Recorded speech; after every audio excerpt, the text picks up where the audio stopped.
Oh God, my camera. Why is it so dark?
Mama, take this badge off of me. I can't wear it anymore. It's getting dark, too dark to see. Feel like I'm knocking on heaven's door. Knock, knock, knocking on heaven's door. Knock, knock, knocking on heaven's door. Knock, knock, knocking on heaven's door. Knock, knock, knocking on heaven's door.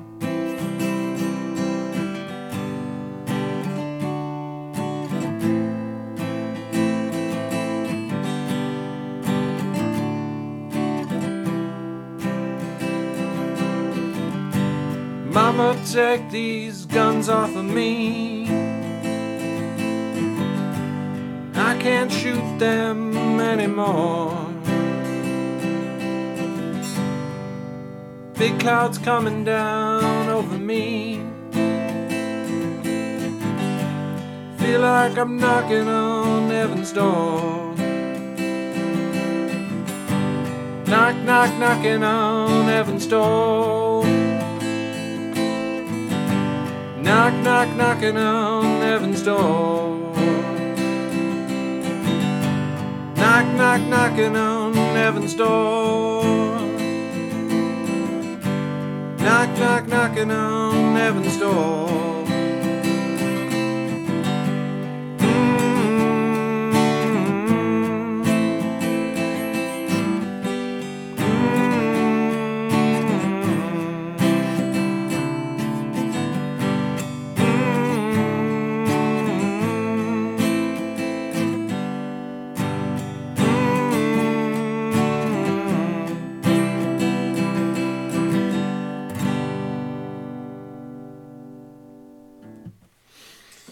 Oh, let's read a book. Let's read a book.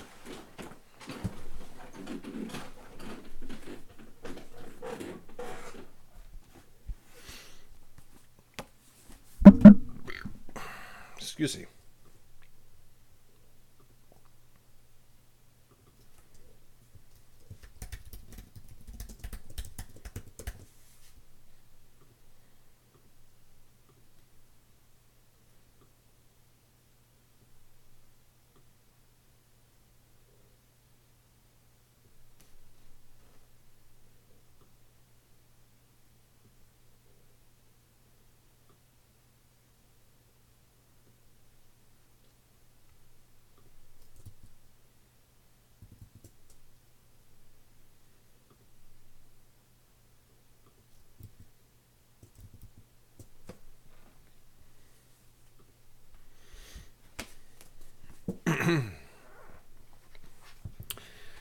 Chapter 33.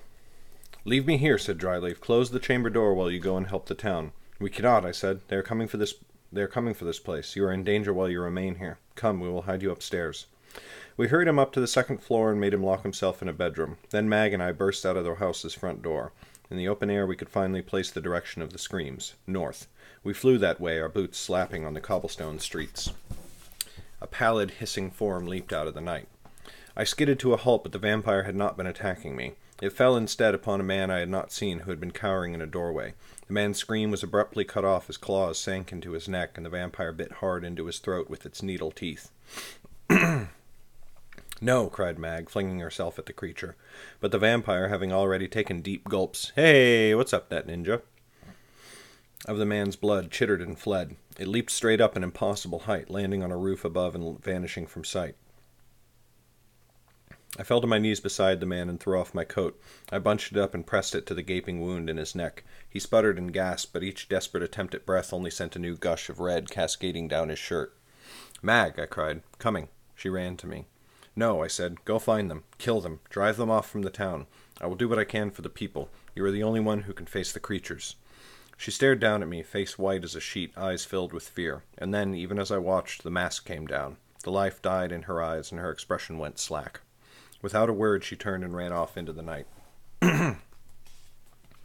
In mountain lion form, Kaita lurked on a rooftop above me. From her perch she could see me and Oku battling against another vampire that had come swooping at us.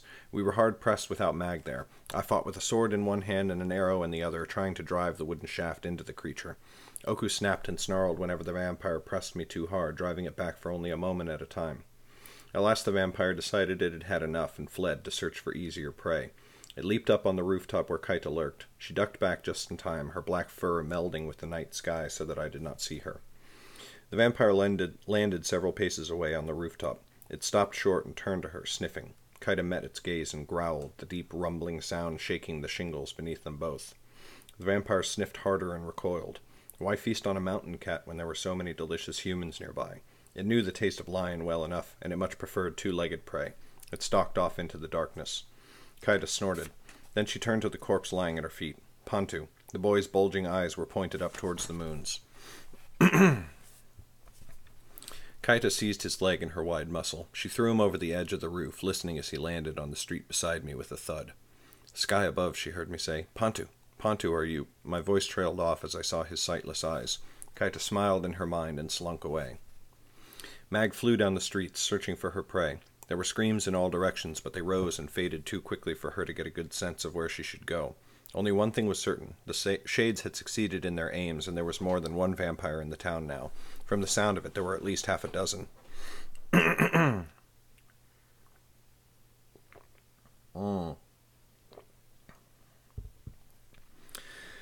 citizens of Lanshui scrambled and fled in all directions, like chickens who had just found a fox in their henhouse, but no one seemed to know which way to go. Mag saw one group fleeing east collide headlong with another group running west. After some of them slammed into each other and fell to the ground, those still standing kept running the way they had been going. Away from danger or towards more of it, Mag could not know. A moment ago she would have grown frustrated, but her emotions were gone, pushed to the depths of her soul, and only the killer was left. The killer could not afford the thought necessary to care for these people, to be anguished at their terror and their pain. That would be later, when she was herself again. Finally she heard a scream close by from the next street over. She turned on the spot and rushed towards the sound, and there at last she found her prey. A vampire crouched over a figure on the ground, a figure in red leather armor, Sinchi, the constable, whose arm still beat feebly at the vampire's shoulder, even as it sucked its meal from his jugular. On the other side of the creature, a man and woman watched in horror from where they sat on the ground. It looked as though Sinchi had pushed them out of the way as the creature attacked, but their terror left them unable to flee, and it would only be a matter of time before the vampire pounced upon them, if not for Mag. She ran up to the beast from behind, lunging the last pace. It hurt her at the last second and spun, but just a bit too slowly. Her spearhead slashed a deep rent in its side, and it fell back, giving a horrible guttural screech. The vampire crouched, hissing and showing its teeth. Mag fell back to defense, her shield up. The vampire began to edge left, trying to circle her, and she did the same, so that they maneuvered around each other. She got herself between the vampire and the bystanders. "You should be going," Mag said over her shoulder. The townspeople stared at her for a moment in terror before turning and scrambling away. The vampire's eyes shifted away from Mag to watch them go. It tried to leap over her to catch them, but Mag predicted the movement. Her spear stabbed upward, the head sinking into the vampire's shoulder. It screeched and landed hard on its side in the street, rolling and coming up in a crouch. It glared at Mag and hissed again. Over its head she saw the townspeople vanish behind a building. "Good," she said. "Let us finish it now." She leaped to the attack and the vampire lunged to meet her. Her shield blocked its first swipe and her spearhead sank into its gut. The vampire screamed as it fell on its back, trying to escape, but Mag followed, thrusting harder on the spear. It pierced flesh and guts, driving through the vampire's back and into the ground below. The skin around the wooden spear haft turned black and wilted, curling back and away from the wound like paper in a flame. The vampire tried to seize the spear, to pull it out, or mayhap to snap it in half. Mag kicked its claws away. The vampire shuddered and died. Mag looked up just as Ashta ran into view. The constable's eyes fell upon Cinchi lying dead in the street. "No," she cried, falling to her knees beside him. She tilted his head to look into his eyes, but they only stared blankly through her. "Are you hurt?" said Mag. Ashta shook, gripping Cinchi's shoulders hard. At last she mastered herself and looked up. "No." "Good. I have to go after the others." "What others?" said Ashta. "They have gone." Mag paused. She straightened and cocked her head, listening. Launchwe had gone utterly silent. No more screams and no more bestial roars. The fight was over, and deep inside herself, with the ease of long practice, Mag released her trance. Her emotions, her fears, everything came rushing back. For a moment it was overwhelming, and she took a deep breath to maintain her calm. Her shoulders rose and fell, and she was back. "The wounded will need help," she told Ashta. Even in her own ears, her voice sounded completely different than it had a moment ago. "Whatever you can do, do it. I have to find Albern." Chapter 34. Dawn broke. There were many dead strewn about the streets. The constables, those who remained, began to organize the townsfolk to collect the bodies and to heal the wounded. We gathered Dryleaf from the Shade's hideout, returned him to our inn, and went to help the survivors. Yue found us shortly after the vampires fled. She stopped dead on the street, staring at us, and we met her gaze. She looked beyond weary, swaying on her feet, her eyes blinking too rapidly. It was a far cry from the proud, stocky warrior we had met when we first arrived at the town. I wondered what she was thinking in those long moments. Did she blame us for the attack? We had returned to the town full of pride and boasting of victory, but those boasts had proven hollow. Yet we could not have known, any better than Yue could, that the vampires had gathered in numbers. At last she spoke. "We're collecting the wounded at our station," she said. "If you are not leaving town, then help us bring them." We did as she asked. That part was easy, for the dead greatly outnumbered the injured. It was Northwood all over again. I saw the same despair in the face of everyone we passed, the same confusion. Why? Why had this happened to them? They were simple folk. They farmed, and they worked, and they crafted, and they lived their lives. Horror and death had come upon them without warning, without reason. They did not deserve this, and they could scarcely hope to combat it. When we had fetched all the wounded who had been found in the town, Mag and I stood silent in the street for a while. The night air was cool, and it helped to chill the heat we had worked up with our grisly work. I looked up into the sky, trying to regain a sense of space after spending several hours looking only at dead and dying townsfolk within arm's reach. Mag stared down at her hands. "Let us get food and something to drink," I said at last. Mag only nodded. I led her through the streets to our inn. Dryleaf was in the common room, leaning against a wall in the corner, nodding into his chest. I did not want to wake him. The old man had been up most of the night, and he deserved a good rest. As I went to the barman and ordered breakfast and tea, Mag slumped at a table near the hearth. She stared at her hands the whole time, even as food was brought to us, even as I began to eat. She did not touch her own food. I kept glancing over at her, but she did not meet my gaze even once. Something was weighing on her, that was clear. Finally, I had had enough. "Come on, Mag," I said. "Eat something, and say whatever it is you must say." She took a bite of the bread on her plate, then another. Then she started devouring it ravenously, as though her body had only just realized how hungry she was. Her tea was cold by that time, but she drank it down regardless. When she had finished everything on the table before her, she settled back in her chair with a sigh. "Better?" I said. "Somewhat," she muttered. Then, to my surprise, she fished into a pouch on her belt and withdrew a copper sliver. She tossed it at me. It gave a heavy clink as it landed on the table, and then it rolled across the wood to bump my arm. "The meal is paid for already," I told her. "Keep your money." "Look at it, Albern." Her voice was as solemn as I had ever heard it. Frowning, I scooped up the copper.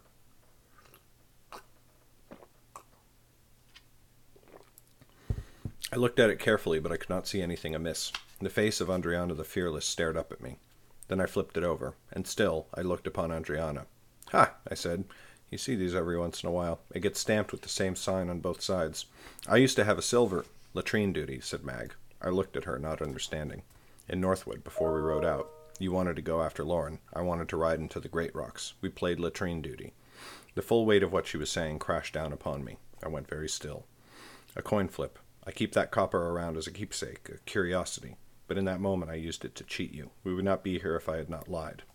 Latrine duty." I shook my head. "When you make an agreement—" "I stacked the odds," said Mag. "I wish I had not, Albern. I'm sorry." You deserve better than... Oh, be quiet, I said. Honestly, Mag. She bowed her head, avoiding my gaze. Of course. Should I leave you alone for a moment? I should leave you a moment.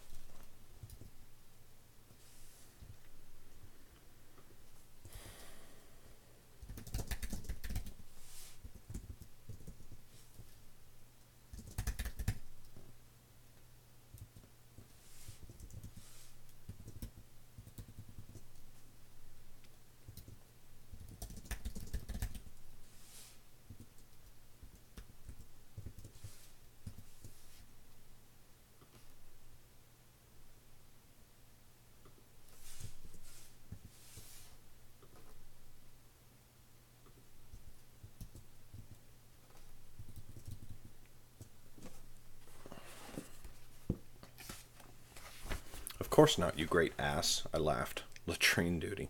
Mag's eyes widened at my laugh. Are you not upset with me? Am I? I suppose so, a little.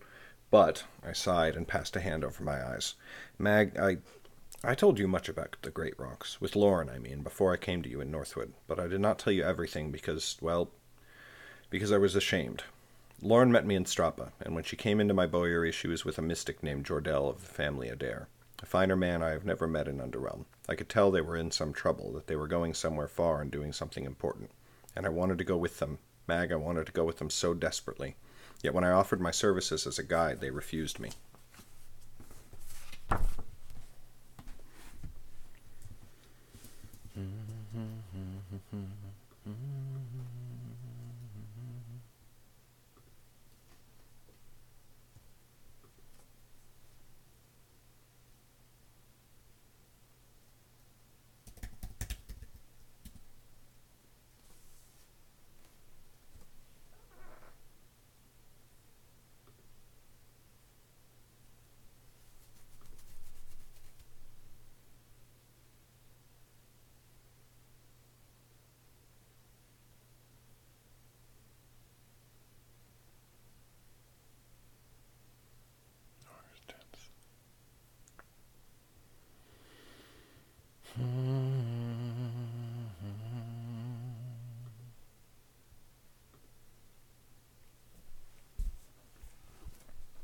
Oh god, I didn't start my timer. Well,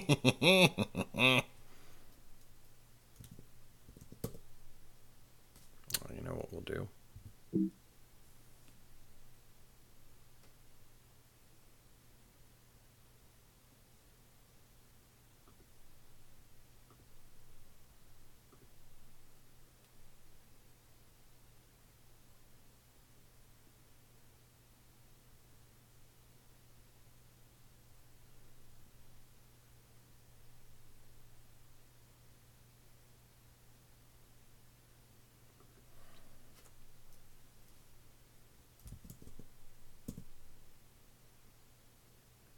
Right? No. There we go.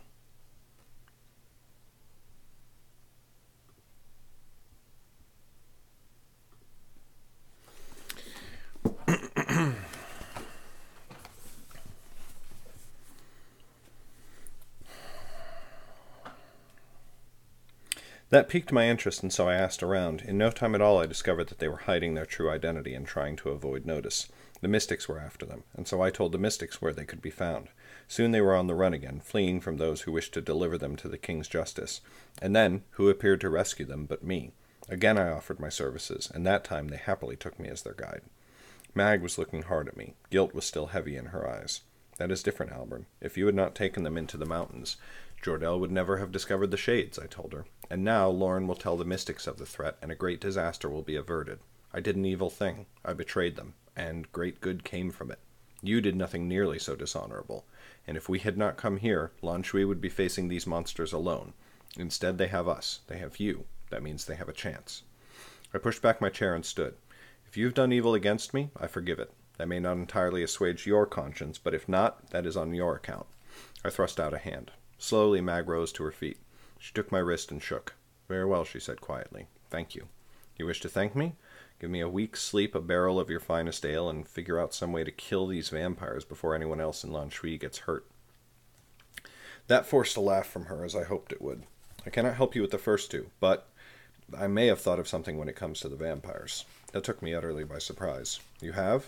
The Shade's magic summoned them here, she said. We know that now. We do, I said, and it is an evil like I have never heard tale of, though I know many tales. Yet evil may be turned against itself. I frowned at her. How do you mean? Mags fixed me with a look. The vampires hunger for the burning blood, and we mean to hunt the vampires. My eyes widened. Mag, no. Oh, yes. I leaned heavily on the table. Dark below. No, this darkness is within, said Mag, within the heart of Lan Shui itself. Let us invite our foes straight into that heart, and let the darkness consume them. Chapter 35. We went to find Yue before noon. After hearing of the plan, she looked about as convinced as I had been. You want to let them into the town, she said, as though certain she must have misheard. With all the people hidden, said Mag, no one will be in danger. Except whoever stands between the vampires and their goal, said Yue. Which will only be us, I said. In truth, I had to force a great deal of confidence into my words. This was Mag's idea, and I was determined to support her, but my fingers kept twitching when I took my attention off them, as though they were desperately trying to flee the impending doom of the rest of my body. Yue chewed on the inside of her cheek, seemingly unappeased. Show me, she said at last.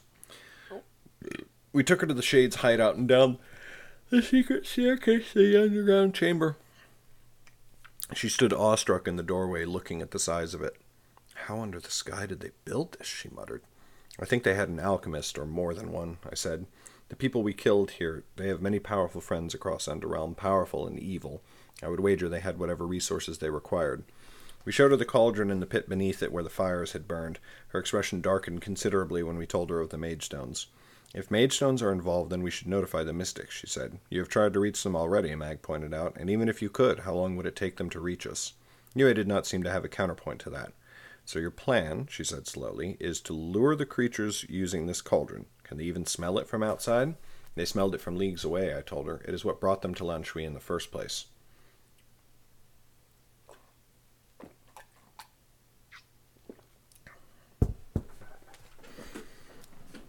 Hey, what's up, Bumblebee? Oh my gosh. Bumblebee, you're wonderful. Heading to bed, but noticed you were if I mess up your flow, lol. Notice you were streaming. Sorry if I mess up your flow, lol. Oh, it's totally fine. Thank you so much. Have a good night's sleep. We fight them first on the street outside, said Mag. They will be focused on an objective, and we should be able to kill some of them as they move towards it. There are only 5 left. Only, said Yue and I at the same time. It had slipped out of me despite myself. Recovering quickly, I looked at Yue and gave her a sage nod. Only. But if we need to fall back, Mag pressed on, glaring at me, we can do so safely. We can fight them in the house above while they try to figure out a way down into the basement, and if any of them make it to the cauldron, we can attack them while they feed. Try and explain again how this is better than fighting them at the walls, said Yue, folding her arms. What are walls to these beasts, I said. They can leap up them in one bound. Did you ever serve in a king's army, in a mercenary company? Said Mag. No, admitted Yue. Then take it from the 2 of us who have fought on many battlefields across 9 kingdoms, said Mag. An enemy who dearly wants an objective is easy to manipulate. If you can force them to approach it, you can plan your attack. Our enemies have an advantage in their speed and their strength, but we also have an advantage, for they are little more than animals. We have to outthink them.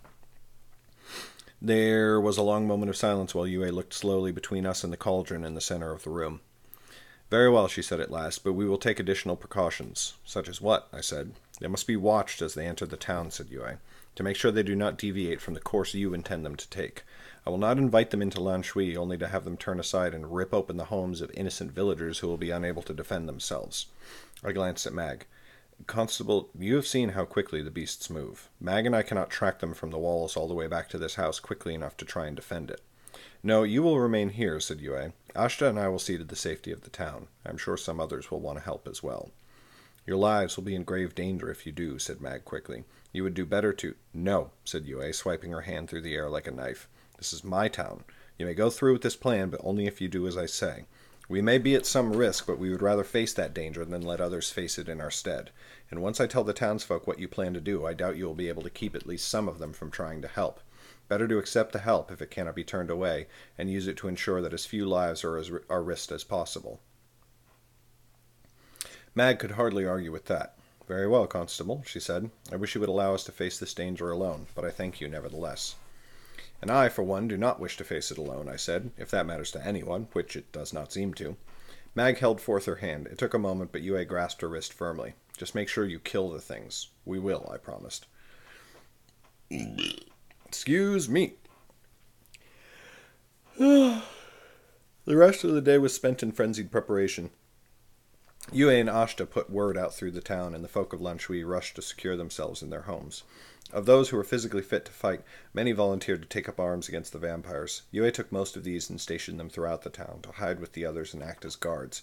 If the beasts deviated from the path we had planned for them, these guards would be the first to respond. The rest, mayhap a dozen of the fittest townfolk, were stationed between the walls and the house, the first line of defense if the vampires should turn aside from their hunt. We finished our work just in time. The sun lowered in the west, its edge just beginning to slide beneath the top of the land spur. The warm day had begun at last to cool. Someone brought a cold meal to Mag and me at the shade hideout, and Yue joined us there to eat. We sat on the ground outside the house, scraping the last of the food from our bowls with our fingers. While we ate, I noticed Yue giving us sidelong looks, though she did not seem as suspicious as she might once have been, which encouraged me. Is this what you do? She said, as Mag discarded her bowl on the ground, and I gave mine to Oku to lick clean. What? I said, blinking at her. The vampires, the ones who used to live here in this house. Is it your duty to seek out such things and end them? Are you some special sort of mystic? Mag and I laughed together, though we probably should not have done. No, Constable, I said, this is not something we do often, that we have ever done before, in fact. What brought you here, then? She said. And do not give me the same lies you told when you first arrived. I have placed much faith in you today. I want a real answer. Mag and I exchanged glances, but truth seemed the only option. We come from the town of Northwood, as we said, Mag told her. Some weeks ago it was attacked. Yue's brows rose. Like here? No, I said, not vampires. By an army. They call themselves Shades. The ones who dwelled here were their compatriots. I jerked my thumb at the shade hideout beside us. Who are they? Said Yue, eyeing the building. In truth, I know little of their aims or where they came from, I said. That boy, Pontu, may he rest in the darkness, he told me they came from Calenton. All I know for certain is that they hold a stronghold in the Great Rocks until a wizard came and drove them out of it. Then they attacked Northwood in great strength and nearly razed it in revenge. And when they did, they killed my husband, said Mag softly. Yue let a long moment of silence pass. That is an ill thing to hear, she said at last. Mag pressed on. There was a weremage. She led their forces in Northwood. She took the form of a lion and killed my Sten. And when they withdrew, she fled west into the Great Rocks. We followed her trail here to Lanshui. We hope to find her here, though of course now we know she left this place before we even came. Yet you remain, said Yue. Of course, said Mag, shrugging. We are not without a conscience. I smiled, and Yue appeared to hide a smirk. Well, you should not have kept all this from me when you arrived, she said. I suppose the king's law would say so, I said. Would you have allowed us in if we had been honest? Do you jest? Said Yue. Of course not. Yet I suppose, after a fashion, that I am glad you came. That is how latrine duty often works, I said. Yue blinked at me. What? She asked, while Mag tried hard to suppress her laughter. Nothing. Stars had begun to appear in the sky above. The moons had not yet risen, but I could almost see the glow of them in the east. I pushed myself to my feet. Time is nearly upon us, I said. In my experience, time is always upon us, depending on what time you mean. Yue got to her feet and held out her hand a final time. She took Mag's wrist first and then mine. Do your best not to get killed tonight. We will not, said Mag. You have made it clear to us how much trouble it is to get rid of bodies. Not so much trouble, said Yue. The vampires will only be acting in self-defense, after all. Does that not excuse any amount of killing? I laughed at that. Keep yourself as well tonight. Keep yourself safe as well tonight. I think we fixed that already. Yeah.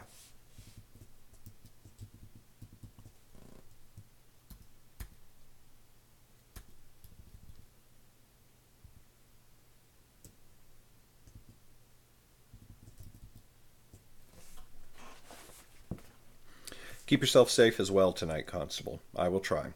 She took off down the street at a trot, making for the gate where she would stand with the vanguard.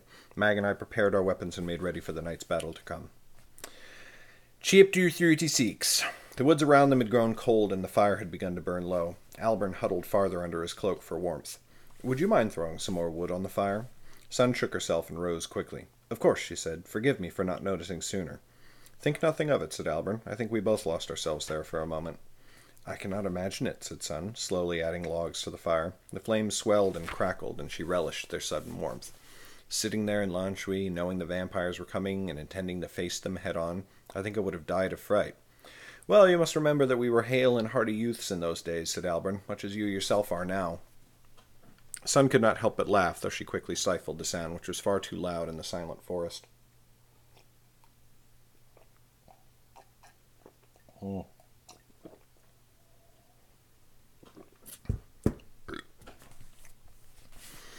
I do not mean to be rude, but you were already a fair bit older than I am now. Albern frowned with mock severity. I was barely past my 40th year, thank you kindly. And I have not quite seen my 20th, said Sun. You will forgive me, but that is more than twice as old.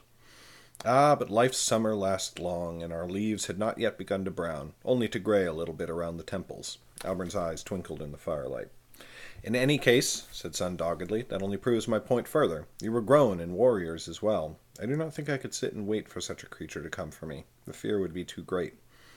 Oh, I think you have a great deal of courage in you, said Albern, and I can tell by your walk and the strength in your arms that you are a warrior in your own right, even if you have not yet been tested. Sun could not help the blush that put in her cheeks, though she shook her head to try and dismiss it. You cannot win an argument with flattery. Oh, I seem to recall having done so before. Albern scratched absent-mindedly at his stump. But I do not mean to flatter you. What you have said is the same thing everyone says until they are thrown headlong into a fight. Some see it coming, others never do. Either way, they come out the other side a warrior, or they do not come out at all. After you have seen it happen enough times, you tend to pick up a gift for knowing the outcome in advance. I would not say you were a warrior in the making unless I believed it. A feeling like a cold weight settled in Sun's chest. I wish I could believe that were true. Albern gave her a long, searching stare. Sun, why did you come into my tavern tonight? Sun avoided his gaze. You have not asked me any questions about myself, she said quietly. You said it did not matter who I was before I walked through that door. You do not have to answer, said Albern. A little clearing settled to silence. For a long moment, Sun planned to do as he suggested and remained silent. But then, it's a lot of silence.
For a long moment, Sun planned to do as he suggested and remain quiet, but then, almost without meaning to, she began to speak.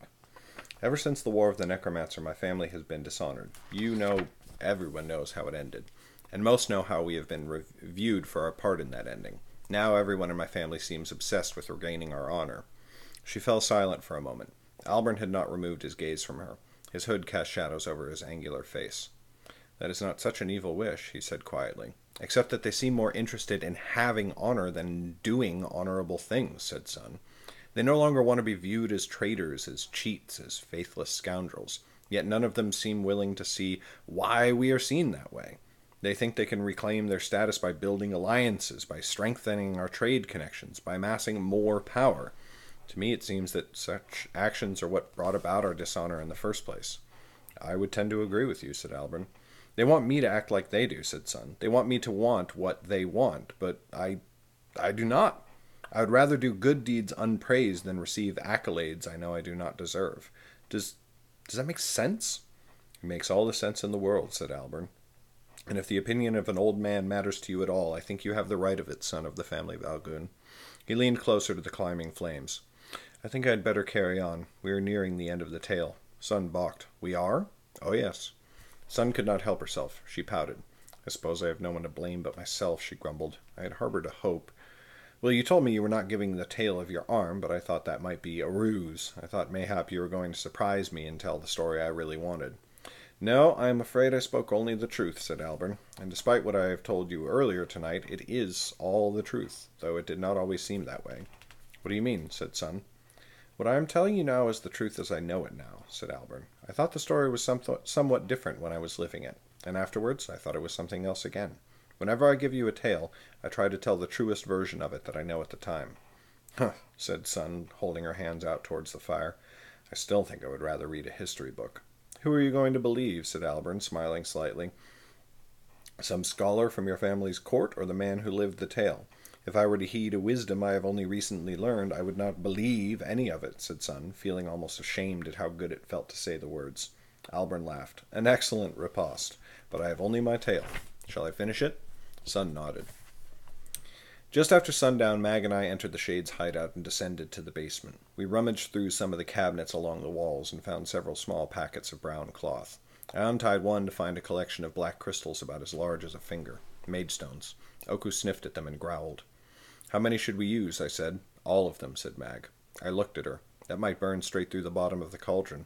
I do not think we will have that long before the vampires reach us. A heartening thought, I said. As you wish. We piled the Maidstones up under the cauldron and lit them. They caught the sparks easily, like dry leaves, but they burned with a black fire that immediately sucked light from the air. I hastily snatched my hands away from the flames. That will do it, I said, edging backwards as waves of heat rippled across my body. Let us return to the street.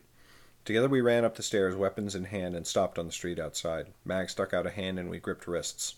Let us become heroes, she said. You have been one a long time, I countered. Tonight I might finally join you. Fa! Her grip tightened for a moment.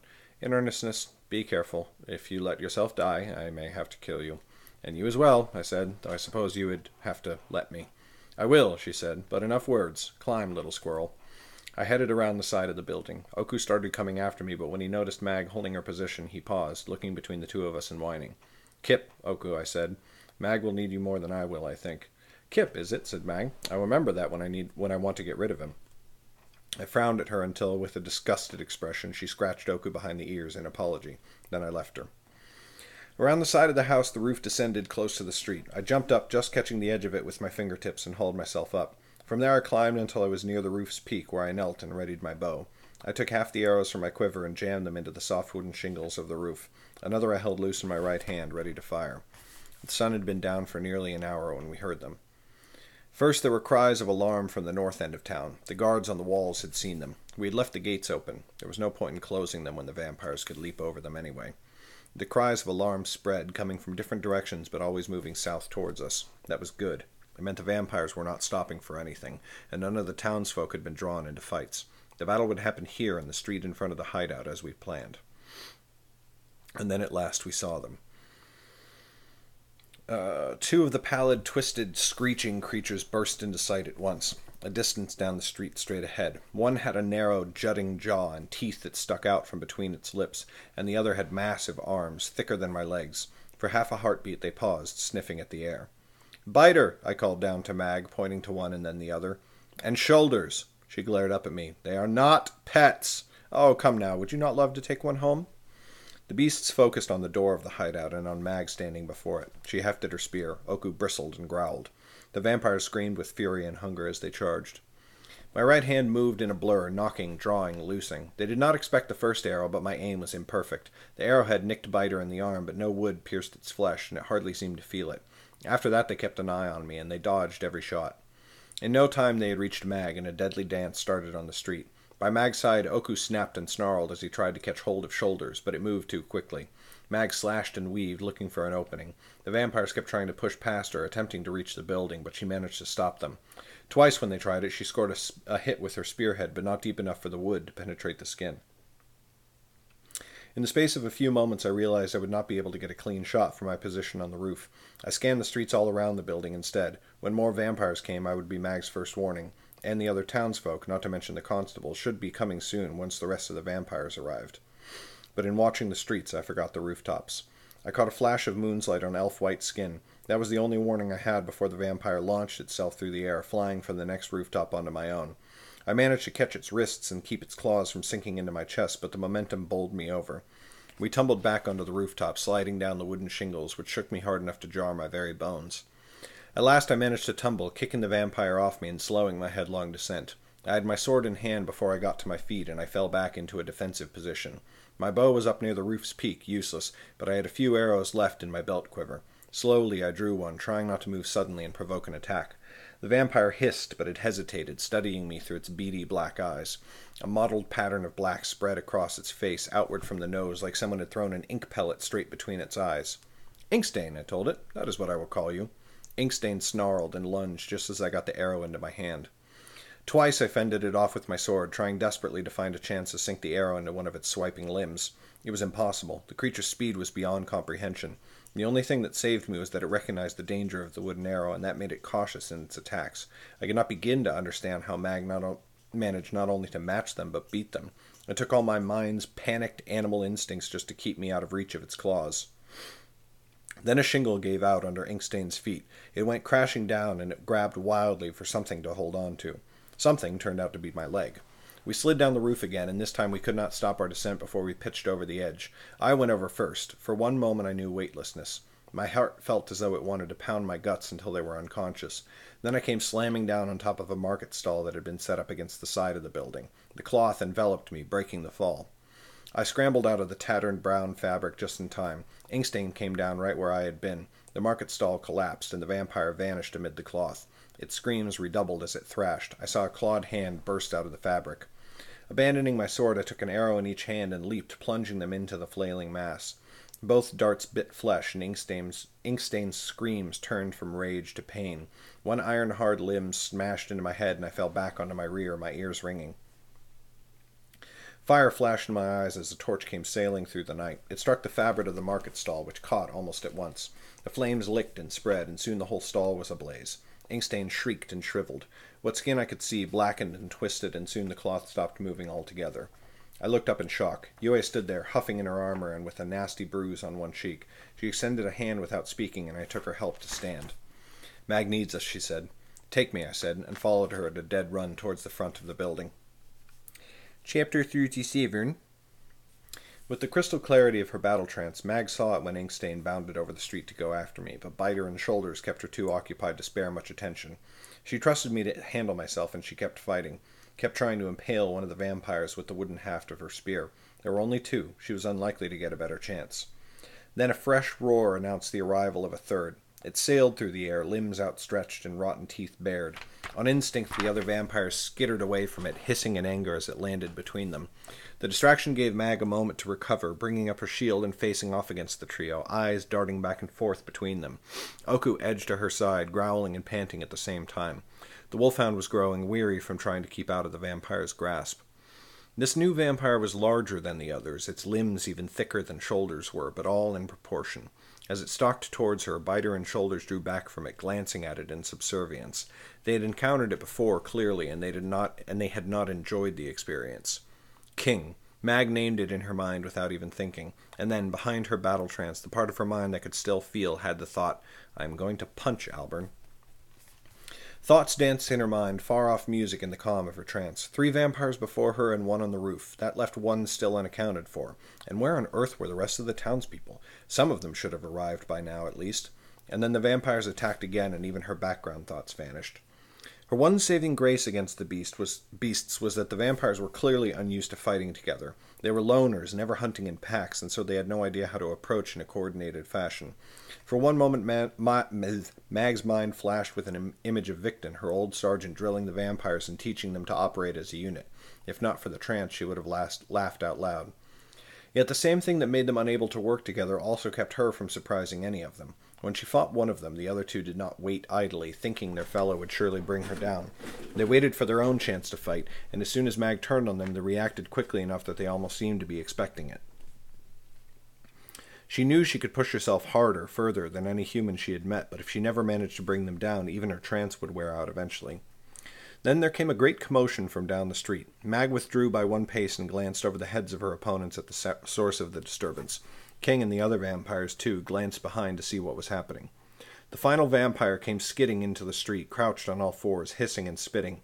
Behind it, from side streets and alleys, came pouring a flood of townsfolk, nearly 24 of them, and all armed with weapons and torches. Immediately they formed up facing the vampire, thrusting their steel and their flames towards it. The vampire shrieked and swiped at them, but the townsfolk stood strong together, giving it no chance to reach them. "Hey, what's up, Nicole?" "Hello again." All this Mag saw in a flash, and then she tried something new. Throwing her arms wide, spear pointing one way and shield another, she gave a battle roar that shook the walls of the buildings around her. The attention of Biter, Shoulders, and King snapped back to her at once. Biter jumped forth, matching Mag's pose and scream of defiance. For one heartbeat they faced each other, roaring in hatred, neither willing to back down. Mag caught just a glimpse of brown fur as Oku saw his chance and lunged. His teeth sank into Biter's throat. It gave a warbling cry as it tried to swipe at Oku, but the hound kicked off its chest and swung, avoiding the blow. Mag's spear pierced Biter's eye and drove all the way through the back of its head. The vampire's body went slack in an instant. Blackness spread from around the haft of her spear, rippling through the vampire's body until it looked burned. But with her strike she had opened herself to an attack. King seized the opportunity, and Mag barely got her shield up in time. The blow was heavy enough to break her arm if she had taken the brunt of it, but Mag managed to turn it. Still, it flung her through the air, and she slammed hard into the side of the Shade's hideout. Oku darted to her side, snarling and bristling as he turned to face the vampires again, but the vampires could not have cared less about him. Ignoring both Mag and the hound, they rushed the building's front door and vanished inside. The last vampire, brought to bay by the townsfolk, gave up the fight and joined its fellows, running into the hideout and disappearing from view. Mag seized Oku's fur and used him to help pull herself up. Oku whined and licked her hand, but Mag was already searching for signs of me. Just then, Yue and I came rushing around the corner of the building. Relief must have been obvious on my face as I ran and embraced her, for Mag gave a cold smile. "Were you not worried about me?" she said. "Were you worried about me?" she said tonelessly. "I should have known better," I said, looking at Biter's corpse. "You got one, then." "And you?" "I saw it come for you, but I was distracted." "I killed it," I told her. "Or rather, we did." I motioned towards Yue, who came to us, frowning. "The others?" she said. "All inside," said Mag. "Only 3 left now. It will be harder to fight them in an enclosed space, but I think we can do it." Yue's eyes widened, and she looked up at the house. "Why risk it? Burn them instead." Mag looked at me, frowning. "That could work, unless they escape the flames." "We will surround the house." Without waiting for another word from us, Yue turned to the townsfolk, who had gathered a few paces away. "Torches! Throw them into the building and onto the roof. Burn it down, and guard it against their escape." They obeyed her at once, flinging their torches at the building in great fiery arcs. Some bounced from the walls or rolled off the roof, but many flew in through open windows or rolled to a stop on the shingles, which began to smoke and smolder. Soon what looked like a dozen small fires burned through the house. Smoke began to leak out from the windows of both floors. Yue strode to the front door, which still hung open, and turned to face us. "We 3 should spread out and guard the easiest exit," she said. "We cannot let them escape. Hopefully the cauldron keeps them busy enough that—" We had no warning. There was a shattering cry, and then, faster than a blink, pallid, clawed limbs shot out of the doorway. They seized the back of Yue's armor and dragged her into the house before she could even scream. "Do it, Nicole. Do it, Nicole. Do it, Nicole.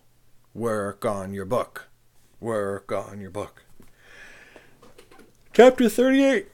We did not stop to think. We rushed in after her. Oku would not brave the flames, but waited outside the hideout, barking furiously at our backs. I don't think that's accurate.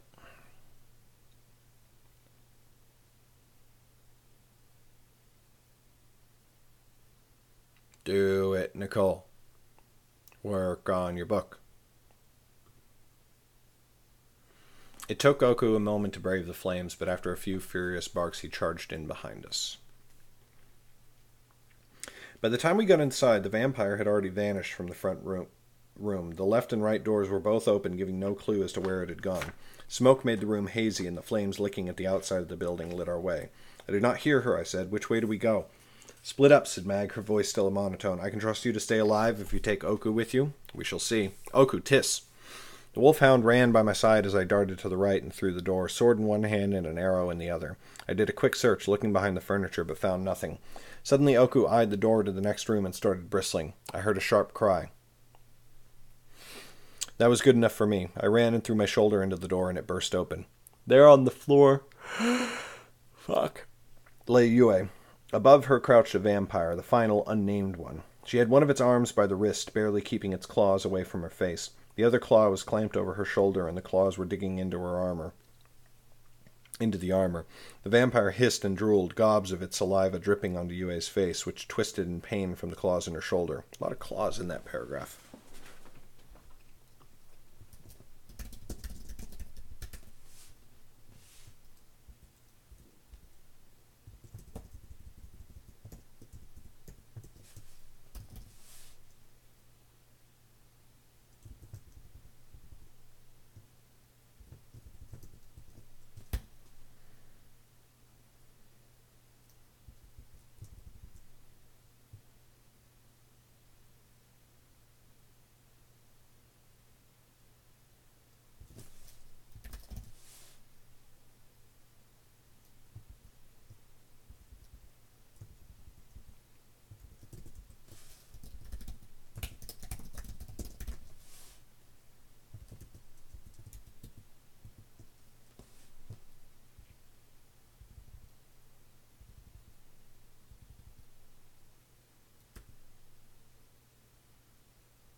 There on the floor lay Yue. Above her crouched a vampire, the final unnamed one. She had one of its arms by the wrist, barely keeping it away from her face.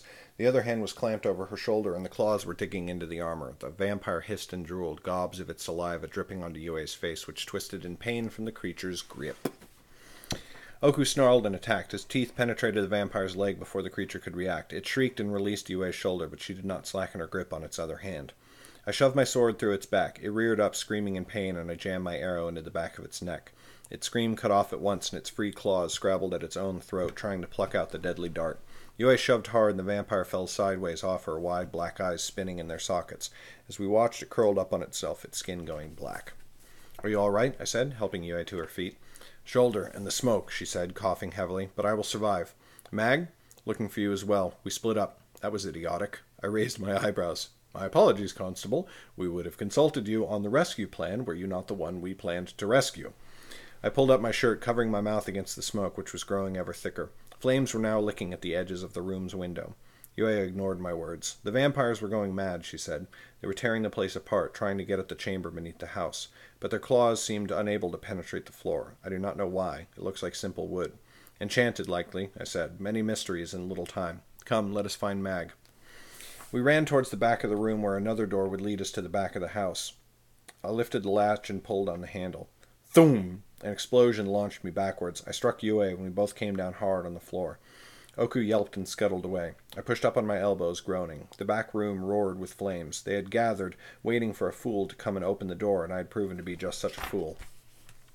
"Mag could have been in there," I grunted, struggling to my feet. "If she was, she is dead," said Yue, taking my arm, "but I think she is smarter than that. Come, to the other side of the house. If she lives, she will need us." Together we ran back the way I had come, circling around the house the long way. Chapter 13. When I ran right, Mag went left. She sped through the second room. She sped through into the second room with the secret entrance to the underground chamber. Half of it was aflame, and the smoke was thick and black. And there she found the vampires, Shoulders and King, the only two left. For a heartbeat, the creatures did not seem to notice her. Both were screaming and tearing at the floor, but their claws did not so much as scratch it. That was strange, but Mag had no time to think about it. The creatures noticed her, and they wheeled around to attack. She fought only two now, not the three she had faced outside, but the room's small size constrained her. As she dodged and turned, her cloak kept striking the walls and furniture. Pushing the vampires back with a wild swipe, Mag reached up with her shield and undid the clasp. The cloak fell to the floor. That was better, but not enough to give her the advantage. Her spear strikes had to be somewhat restrained, or she risked striking the walls and knocking herself off balance. Mag switched her strategy, pressing in closer and using the spear more as a staff. It brought her within reach of the vampire's claws, and she had to block them both with the spear haft and the shield. But with a clever twist, she managed a solid kick into Shoulder's chest. Shoulders flew away, tumbling over the back of a chair that had caught on fire. The flames erupted across the vampire's skin almost instantly, and it shrieked and tried to bat at them even as his back slammed into the tapestry on the wall. The vampire was so busy with the flames it did not see Mag launch herself through the air. Her spear impaled it through the chest and sank deep into the wall behind. The wood and flames spread through Shoulders together, and it died with black blood dribbling from its jaws. Too late, Mag realized that she had punched a hole straight through the door that led to the underground chamber. She turned, wrenching her spear from the wall and the corpse. King stood there in the center of the room, its head back, sniffing at the air. It turned on her, its black eyes narrowing to slits. Mag tried to spear it as it flew through the air towards her, but it caught the spear in one hand and threw her aside with the other. Its claws sank into the wooden wall, and it ripped the door from its hinges, throwing it into the flames on the other side of the room. With a rending screech, it vanished into the shadows of the stairwell. Yue and I burst into the room just as Mag was getting to her feet. Yue had one arm over my shoulders, and her other hand held the wound near her neck. Oku whined as he ran to Mag and licked her hand. "One left," said Mag. "It got in." She wasted no more words, but ran down the stairwell after the thing. Oku gave a bark and ran after her. "Leave it, Mag," I cried. "Let the flames finish it." "A little late for that," growled Yue. "Dark taker," I mumbled. "I will get you to the front and then get her out of the cavern." "No time," said Yue. "I'm coming. You both came in here for me." She pushed off of me and drew her short sword in one hand, hefting her cudgel in the other. "We have no time to argue, but let us pretend I did," I told her. "Come if you cannot be stopped." Just inside the doorway was a torch on the wall. I took it and lit it from the flames at the edge of the room before running down the stairs, Yue just behind me.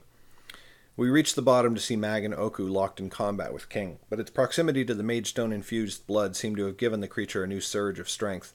Even as I tried to work out how to enter the fight, it sent Oku flying with a kick and swiped at Mag so savagely that she was forced several steps back. Okay, I'm going to take a short break. Then we're going to come back and finish the book. We've only got like a chapter and a half left. It's very exciting, and I am so tired. We're going to try and format the hardcover after we're done with the proofread, but we'll see how that goes. I'm probably going to be quite tired. Anyway, back in a few.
Just inside the doorway was a torch on the wall. I took it and lit it from the flames at the edge of the room before running down the stairs.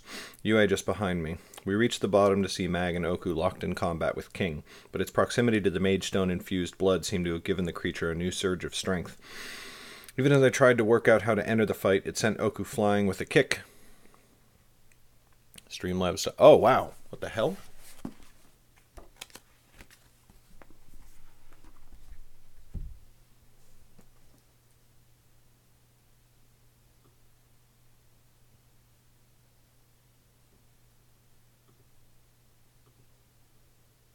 What the hell?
The hell?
Yes. Alex isn't here to defend himself. We can blame him.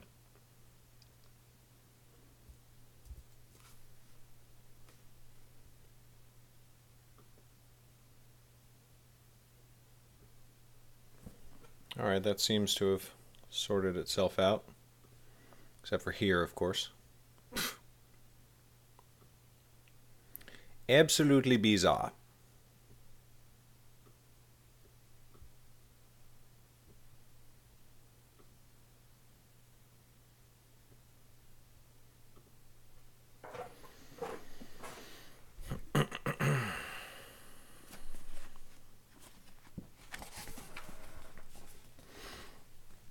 Even as I tried to work out how to enter the fight, it sent Oku flying with a kick and swiped at Mag so savagely that she was forced several steps back. Before any of us could react, the vampire rushed to the cauldron and stooped over the side, plunging its face into the blood.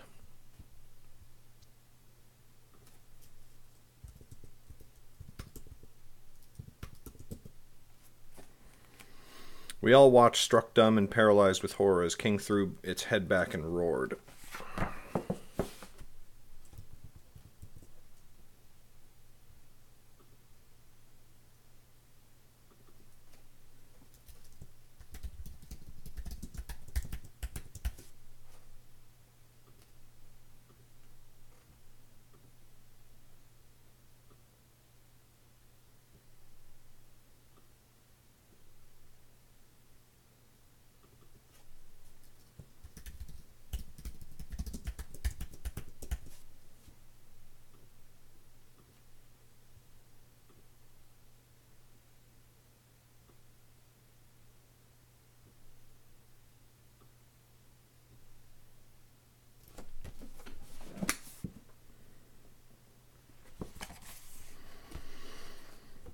The roar turned deep, guttural, until I could feel it shaking and vibrating within my chest. The vampire's pallid skin began to darken, a deep crimson spreading through it as long, dry veins refilled.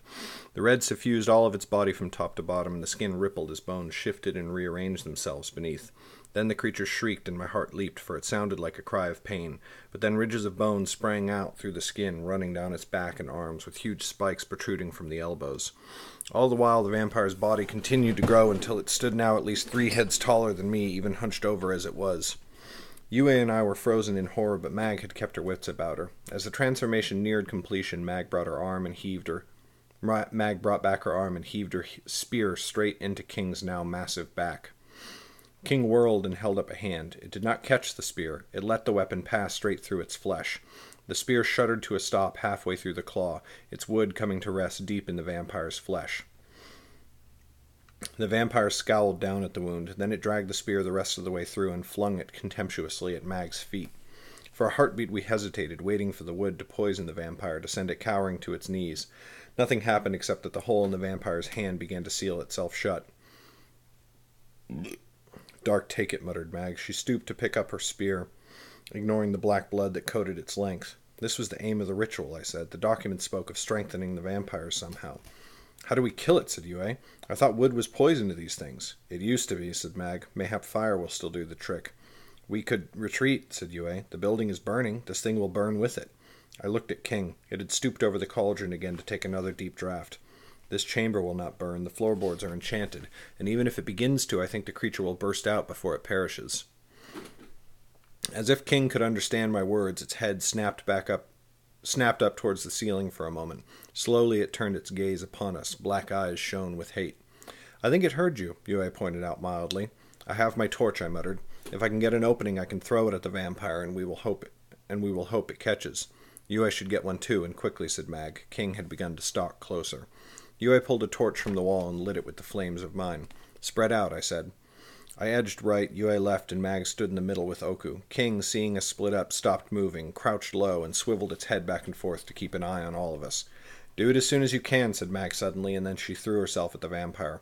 Oku was only a half pace behind. They danced around each other in the center of the room, but Mag could no longer hold her own against the thing. Whereas before she had held against the vampire's strength and somewhat matched them in speed, now she was like a man fighting a tiger. She and King traded blows twice in the blink of an eye, but then the vampire's claws slammed into Mag's shield and she fell on her back. Instantly she rolled, coming up on her feet again, but the vampire was just behind her. This time its claws raked her scale shirt and she was thrown away again. Yue and I charged, torches high, but the vampire turned on us and swiped. Yue dropped to the ground to avoid it, but I was too slow. I felt its putrid claws bite into the flesh of my arm, and I cried out with pain. Before it could follow up, Mag was there again, her spear thrusting, but each time the thing dodged or turned aside her blows with claws as long as my hands. That gave me the time I needed to scramble away from the fight, now cradling my shoulder.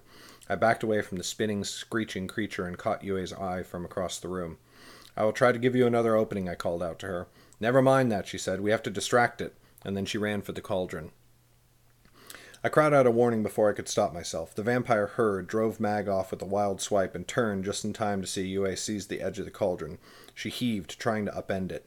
The vampire roared and launched itself at her. Yue spun on the spot, thrusting her torch up straight into its face. The creature recoiled, but only for a moment. Then it seized the end of the torch in one clawed hand. It shrieked, its black eyes going wide.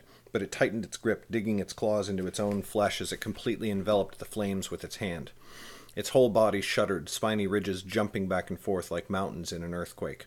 The flames guttered out. The vampire hissed straight into Yue's face, pained but very much alive. "Ah," said Yue. The vampire scooped her up, its clawed fingers wrapping all the way around her torso, and flung her bodily across the room. Crack! She struck the wall, slid to the floor, and was still. "Yue!" I cried. I tried to dart around King to run to her, but it spun at the sound of my voice. One limb lashed out. I avoided the claws, but the palm struck me like a bear's paw. I, too, flew into the wall, and my head struck it so hard I nearly blacked out straight away. "Albern!" cried Mag. "The blood!" I tried to look at her, tried to focus in a world that was suddenly swimming and hazy. She had reached the cauldron just as Yue had, but Yue's distraction and mine had given her the time she needed. She heaved. It did not look as if she should have been able to move the giant iron bowl, but Mag knew leverage, knew how to get more out of the human body than anyone had a right to expect. The cauldron upended. The blood flooded over the stone floor, splashing all across it. Crashing against the vampire's legs like the ocean against rocks, soaking its lower body in black liquid. The vampire screamed in livid fury, but it was too desperately focused on the blood to try and claim vengeance against Mag. It fell to its knees, trying desperately to lap up the blood on the ground.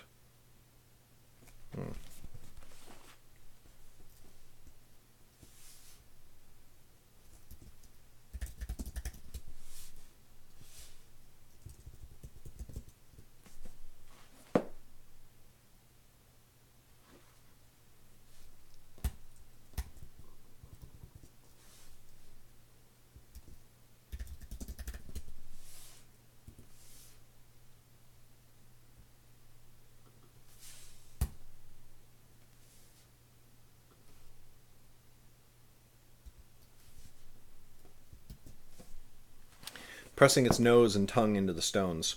"The blood!" cried Mag again. "With your torch, you idiot!" Her voice dragged my attention back from King. I frowned at her. The blood? Yue had already tried that. She might be dead. My torch? I looked down. I still held my torch in my hand, where it burned brightly.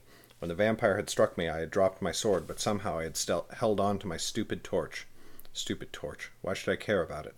The vampire had put Yue's flame out. Fire had caused pain, yes, but it had not killed the thing. Then Mag was there, kneeling over me, snatching the torch out of my hand. "Honestly, I have to do everything," she said mildly, and then she flung the torch into the blood that soaked the floor. It caught at once like lamp oil. Black flames rippled out across the stones, consuming all the blood in a flash. It rushed up King's arms and legs, its torso all covered in the black liquid. The creature's screams were terrible. It writhed, but that only sent it splashing through more blood, through more flame. The dark fire consumed it, its body bubbling and popping, sick, hot, wet spurts of fat and gristle flying across the room, splashing in the flaming blood, sending it flying up in little sparks.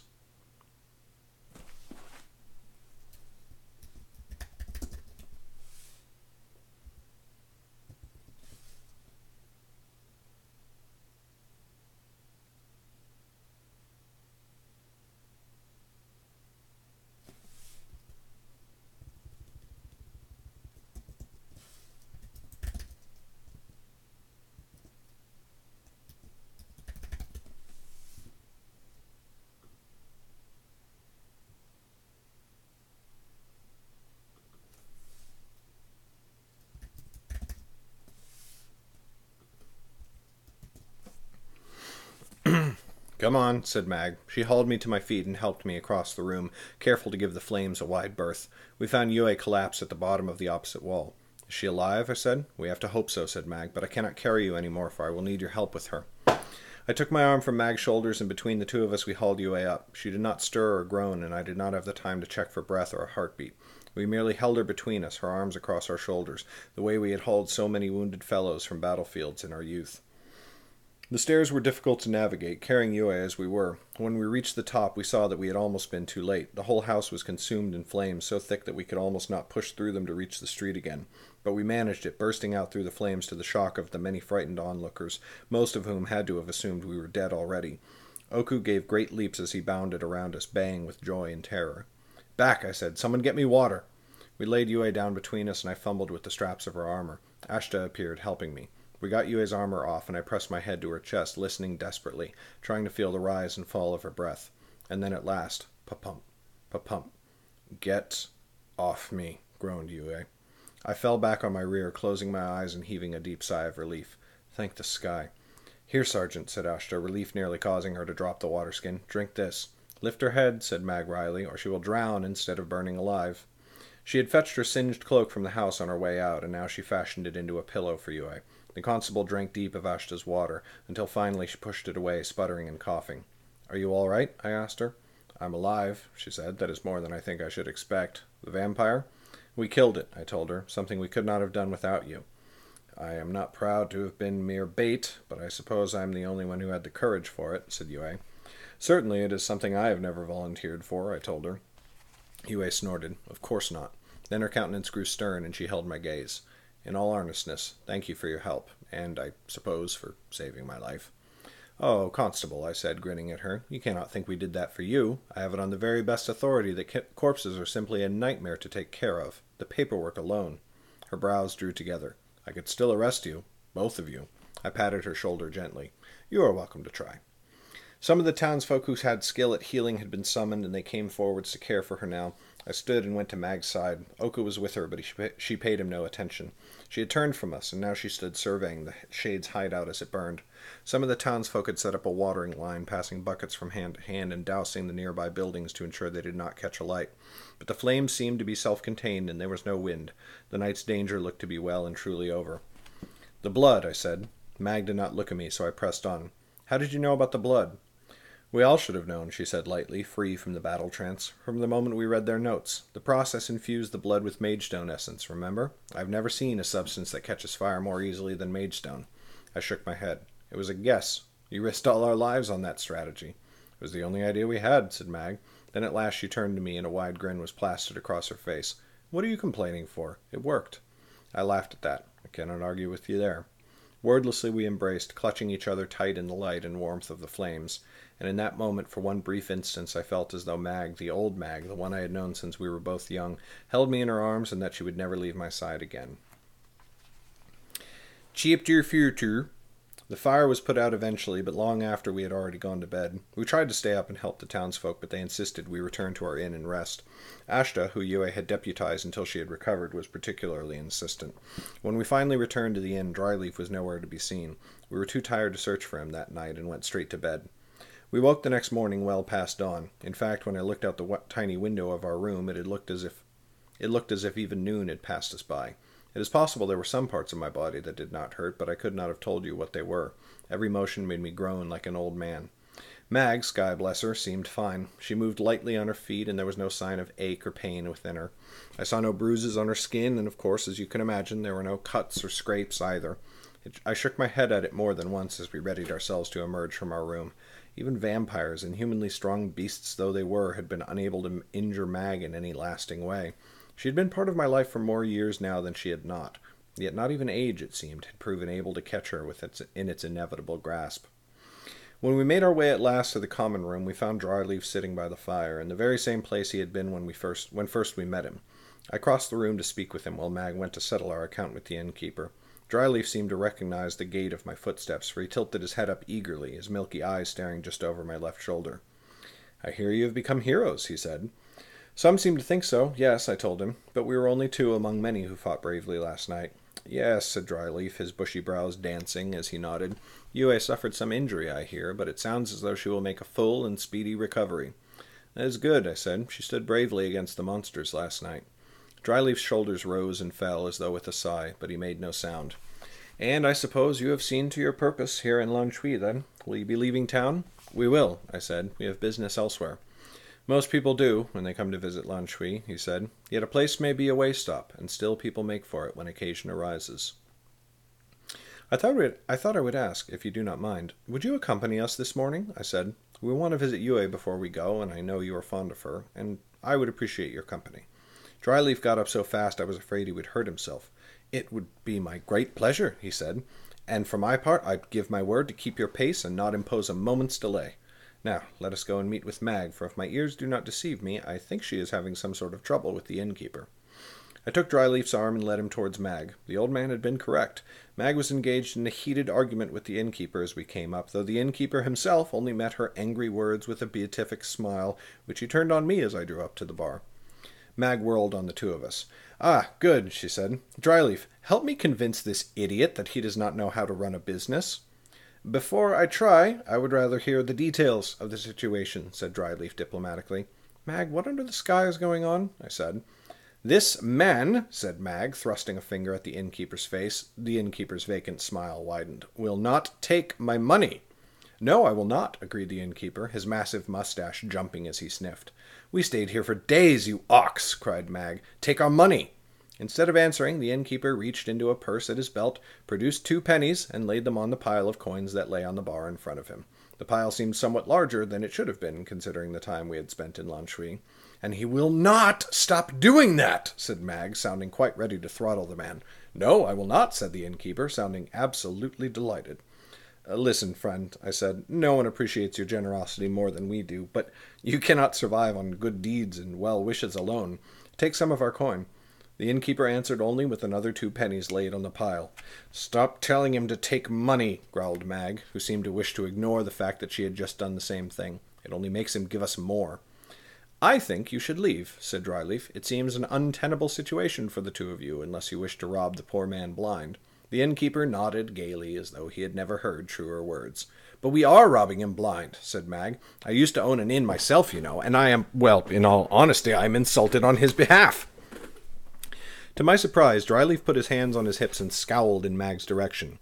If you do not wish for people to give you gifts, to say nothing of praise, then I would cease your frankly ridiculous habit of running around and saving them from danger. Many people in the 9 kingdoms see this as the only natural reaction to such a thing.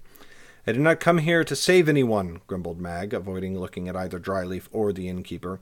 And so be it if they are too foolish to take my money. Put them back! She snatched the pile of silver away from the innkeeper, who had been reaching for another pair of pennies from his purse. We beat a hasty retreat from the inn and out into the street, Mag scowling, Dryleaf chuckling mightily, and me trying to restrain myself from joining him. Mag was still trying to cram the coins into her purse several streets later. The innkeeper had given her quite a lot of them, but we both stopped short as we saw Liu standing there before us. The boy was not alone. Next to him was the man who had taken him in when we had brought him back to Lanshui.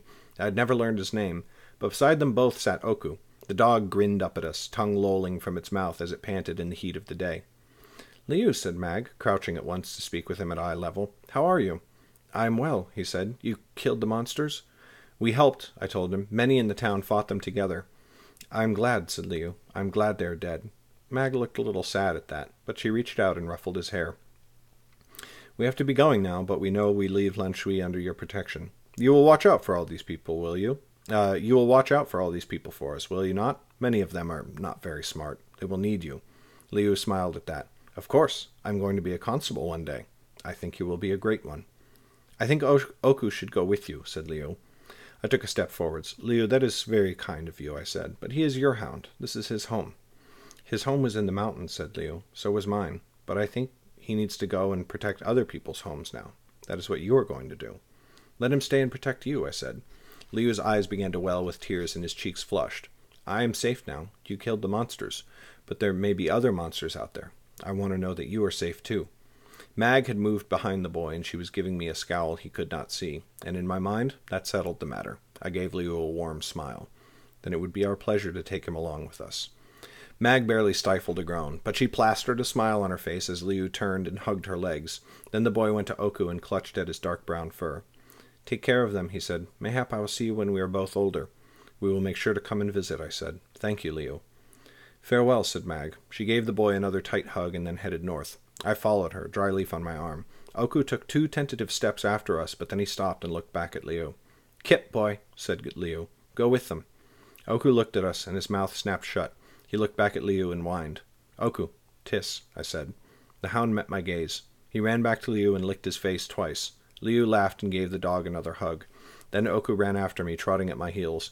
Just before we turned the corner out of sight, he gave one last glance back at Liu. Then the boy was gone.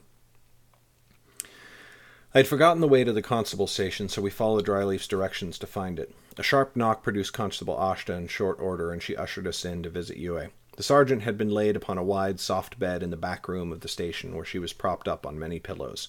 She appeared to have been dozing when we arrived, but her eyes snapped open as we entered. She shifted herself so as to appear more upright. As we came to her bedside, she surveyed us with stern, uncompromising eyes. You lot are off, then? She said brusquely. We are, said Mag, but we wanted to ensure you were well taken care of. Of course I am, said Yue, and entirely unsurprised to see you scuttling off after having made so much trouble. I chuckled. Yes, but at least we leave you with our apologies. That must be worth something. Hardly, said Yue. But actually there is one matter that must be tended to before you sally off. By the king's law there is a bounty on vampires. Any killed and turned into the law are worth 5 gold weights each. You have killed 7 while you have been here. I never learned my numbers very well, so let us call it 40 weights. Mag gave a loud, frustrated groan and turned to me. Darkness take all these people. Do they not realize that coins are worth money? Why are they so eager to be rid of them? But then her eyes lit up with an idea and she whirled back to Yue. No, keep the coins. Use them in our name to support those who lost homes and loved ones to the vampires' attack. And start with that absolute fool of an innkeeper whose custom we took. Will you do that for us? Lan Shui has more than enough helping hands to take care of those who are bereaved, said Yue, and I am afraid the king's law is quite clear about the terms of the bounty. Sky above you, I will not... This... Mag ended in a sputter, thrusting a finger at Yue. I'm not taking your gold, so unless you mean to get out of that bed this instant and pursue me out of town to hide a coin purse in my saddlebags, I'm afraid you must be disappointed. Albern, I'm taking my leave. Say your farewells and then let us ride from this haven of wooden heads. She stalked out of the room, only pausing for a moment at the door to turn and give Yue a final, I am glad you will recover, before vanishing. I stepped up beside Yue with a smile. As I did, Ashta passed Mag on the way in. She stared after Mag, who had stormed off in a huff, and shook her head as the door slammed shut behind her. You shoved the purse in her saddlebag, said Yue. I did, Sergeant, said Ashta, and judging by the look on her face, I am glad she did not see it. Despite her words, I said to Yue, Mag herself has never been good at holding on to coin. I hope you will forgive her rash words. Oh.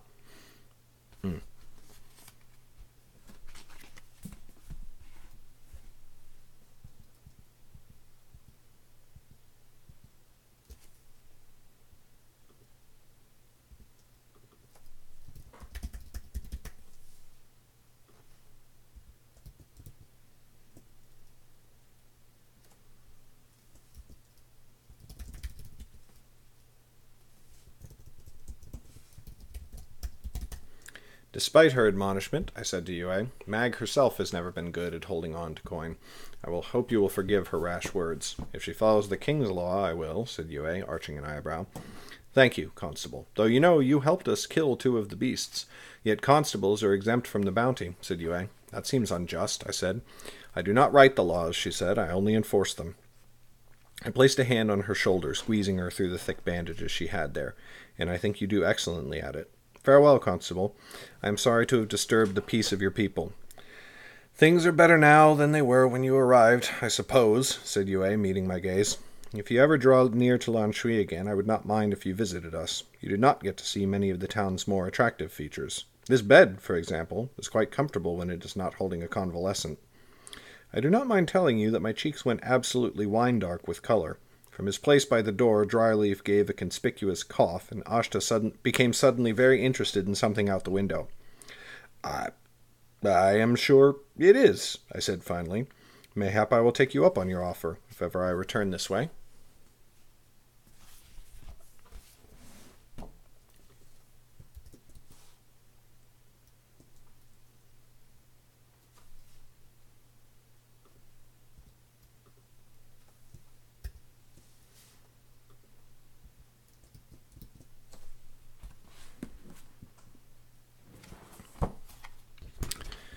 You would be fortunate to, said Yue with a snort. Then her eyes slid past me to Dryleaf. Still you're giggling, old man. I have not forgotten the help you gave to these people when they were still strangers. I have my eye on you. And it is only that fact that lets me feel safe when I lay my head down at night, said Dryleaf, bowing. I am glad you are well, Yue. Of course you are, said Yue. Well, enough of the both of you. I've been ordered to rest well in order to speed my recovery, and I always listen to my healer. That is a lie, whispered Dryleaf as we beat our hasty retreat. She's one of the most obstinate patients in the 9 lands. The healers have told me so. I think she was as stunned by her words to you as you were, and wanted an excuse to kick us out. We returned to the inn where we began to ready our horses for travel. Foolhoof looked at me as suspiciously as ever, while Mist, of course, easily took the blanket, bit, and bridle as Mag put them on. Dryleaf sat on a little wooden stool near the front of the stable, a gentle smile plastered on his face. It looked forced. Mag, I said quietly, stepping close to her for a moment, do you think the innkeeper has any spare horses for sale? Any innkeeper worth their salt does, and he is too much of a fool to be worth that much, said Mag irritably. But she glanced around the stable. No, in truth, I think he does. There are too many horses here for the number of guests I have seen in the common room at least. Why do you ask? I glanced over my shoulder at Dryleaf, sitting by the stable's front door, and then met Mag's gaze. I raised my eyebrows. She pursed her lips and looked at the old man, considering. At last she looked back at me and nodded. I left my horse for a moment and went to the old man, sitting beside him on the bench at the front of the stable. Dryleaf, I said, I've been thinking much about what you said. Said Dryleaf, shaking himself as though he had been pulled from deep thought. I've said many things. I mean about how you came to be in Lan Shui. Dryleaf sighed. Oh, have you? I have, I said, and I thought, though you may have no interest in such a scheme, I thought you could come with us if you so desired. We have no plans to visit the Birchwood Forest, but we might go there one day. For the second time that day, Dryleaf moved with the shocking speed of a much younger man. He leaped to his feet, hands trembling, and I saw tears well up in his cloudy eyes. If you took me with you, I swear I would be no burden, and I would... Sky above, man, of course I know that, I said. You have forgotten more leagues of travel than I have ever ridden, and for my part, I would be happy to have your wisdom at our side, and I swear we would keep you safe. And something tells me we may have tasks ahead of us for which we will require your help. Anything, said Dryleaf. If my old bones can do it, consider it done. Very well, I have your first task for you. I pulled out the purse Yue had given me. Go and see the innkeeper and purchase yourself a horse. I think he would refuse to take any of our coin, but I think he might take yours. Dryleaf let out a laugh that almost turned into a sob, shaking his head. Even your first task for me is a gift. I am in your debt, Albert of the family Telfer, and I will not forget it. You will not have time to, I assured him. Before long, the hardness of the road and the open fields upon which we make our beds will have reminded you of why you abandoned them for comfort and safety. But while you are seized with this madness, I will take advantage of it. How very shrewd of you, said Dryleaf, but now excuse me, I must purchase myself a horse.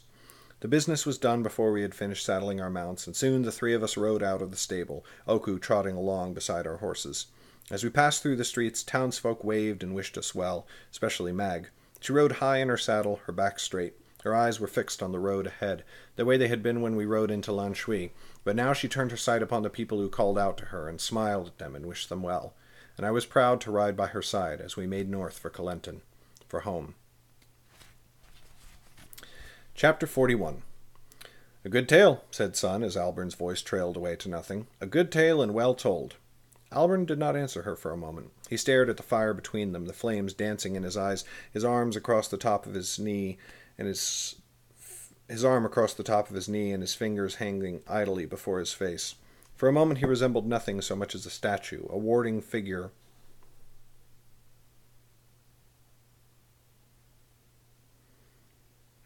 placed in the woods to guard them from death and darkness and to provide comfort to any traveler who came his way. Comfort, but no help. Finally he stirred and looked at Sun across the fire. He stared at her for a moment as though he were hearing her words again in his mind, and then he smiled. I recognize the words of praise that were customary in your family's court, and I thank you for them. Now tell me about your arm. Albern laughed. No, not yet. That is the end of the story, or the only ending most people care about. But endings are useless if you do not know where things began. The journey, the whole of it, is what a story is all about. In this small tale I have just told you, imagine how much drier it would have been if I had just told you about Lan Shui and fighting the vampires without telling you about Northwood first. Imagine how little you would have cared about Northwood if you had not known about Sten. It was a fair enough point, but the spell of the old man's tale was wearing off now, and it left her feeling cold and alone in the woods, despite the fire in Albern's presence. Well, then I suppose we had better... Quiet, rasped Albern, so suddenly that Sun obeyed without question. The old man rose, and from his belt he drew a sword, old, battered, but well sharpened and polished. Sun got to her feet as well, though she did not know why. Without thinking, she drew an arrow and fitted it to the string of Albern's bow, peering out into the night beside him.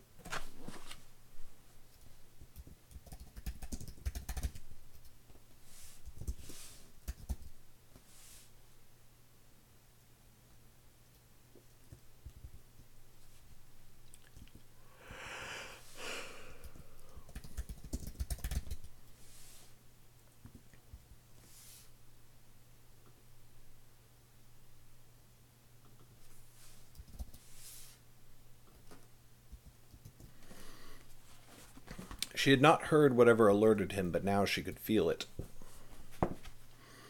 The woods were too quiet, and there was a presence. Something was out there, watching them. "What is it?" she whispered. "A wolf?"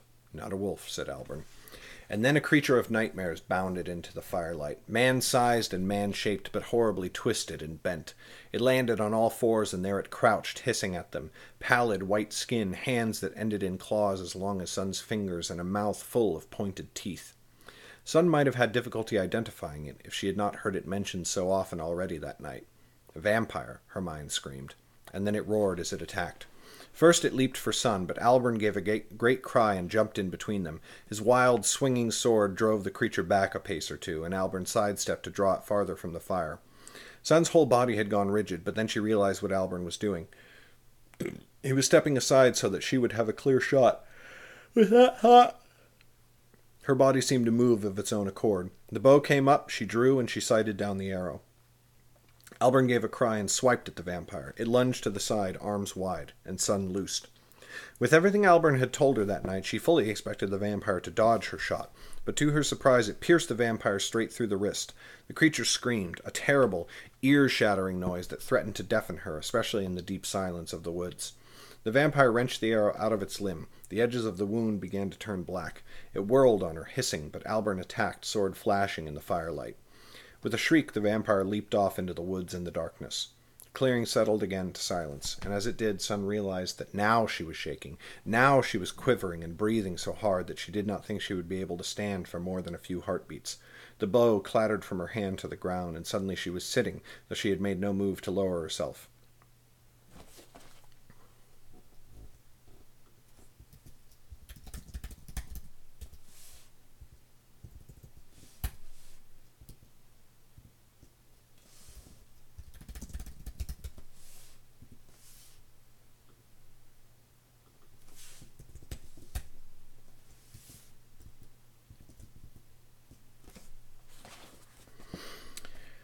Her tailbone hurt, but it was a dull, distant sort of pain. "What? Sky above, what was that?" she gasped, though she was not truly speaking to anyone. "Too bad is what it was," said Alburn. "I had hoped we could kill the thing, but it got away." "Ah, well, they tend to do that, as I have told you already tonight. And the wound will fester. If it does not die from the infection, it will at least be easier to finish off." "That was a vampire!" "Of course it was." Sun looked at him, eyes wide. "You knew? You knew that creature was coming?" "Why, yes," said Alburn. "That is why we came out here. And was I not right? You are a warrior true. I can tell. I can always tell. Even back then I could tell, and I am better at it now." But you met me in a tavern by chance," said Sun, rising shakily to her feet. "What would you have done if I had not come? You could not have faced that thing alone." Alburn smiled at her, gently and with a little sadness in his eyes. "We met in the tavern, but not by chance. This is the 13th town you have visited on your family's trip, Sun. The 6th one was the first time you slipped away from the caravan. You have done it again in every town since. You have been looking for something." You were following me?" "Sky, no," said Alburn. "But you have been seen, and many remarked on it as something strange. The rumor of you reached my ears, and I determined to find you tonight. The constable? He helped me. When Tuncha signaled to the tavern with his ring, he was also telling the constable that all was well and his job was done." "Then you tricked me," said Sun. "You led me along on a scheme." "I did," said Alburn. "I think you needed me to. But it is done now, and if I was wrong, then you can go. You can return to your family, who you despise, and go along with their plots, which you disdain." Sun was standing again. She had no more memory of rising than she had had of sitting down. "Or?" Alburn cocked an eyebrow. "Or what? You make it sound as though I have another choice. I could go home, or you could come with me, and I could tell you another story." She looked away from him. "Where are you going?" "Lan Shui." "The town where—" Alburn nodded. "The town from the tale, yes." "What are you doing there?" "I'm visiting a friend," said Alburn, "and then I am taking care of some business. It is somewhat akin to our business tonight, but until I have your answer, I do not think I will tell you any more." "How do you mean to fight another monster like that one if I do not come with you?" said Sun. Alburn smiled at her, gently and with a little sadness in his eyes. "You were here in the right place at the right time, tonight. But if you had not come, someone else would have. And if no one shows up, I can hunt someone down. But tonight it was you, and I am glad. You may believe whatever you wish, Sun, but I told you, I no longer believe in chance as I did when I was your age." I still do not understand," said Sun. "What?" said Alburn, spreading his arm wide. Ask me anything you wish, and I shall do my best to explain. 1,000 questions whirled in her mind, but none of them seemed like the right one. She tossed them aside one by one until at last she had the question she truly wanted to ask, the only one really she could ask.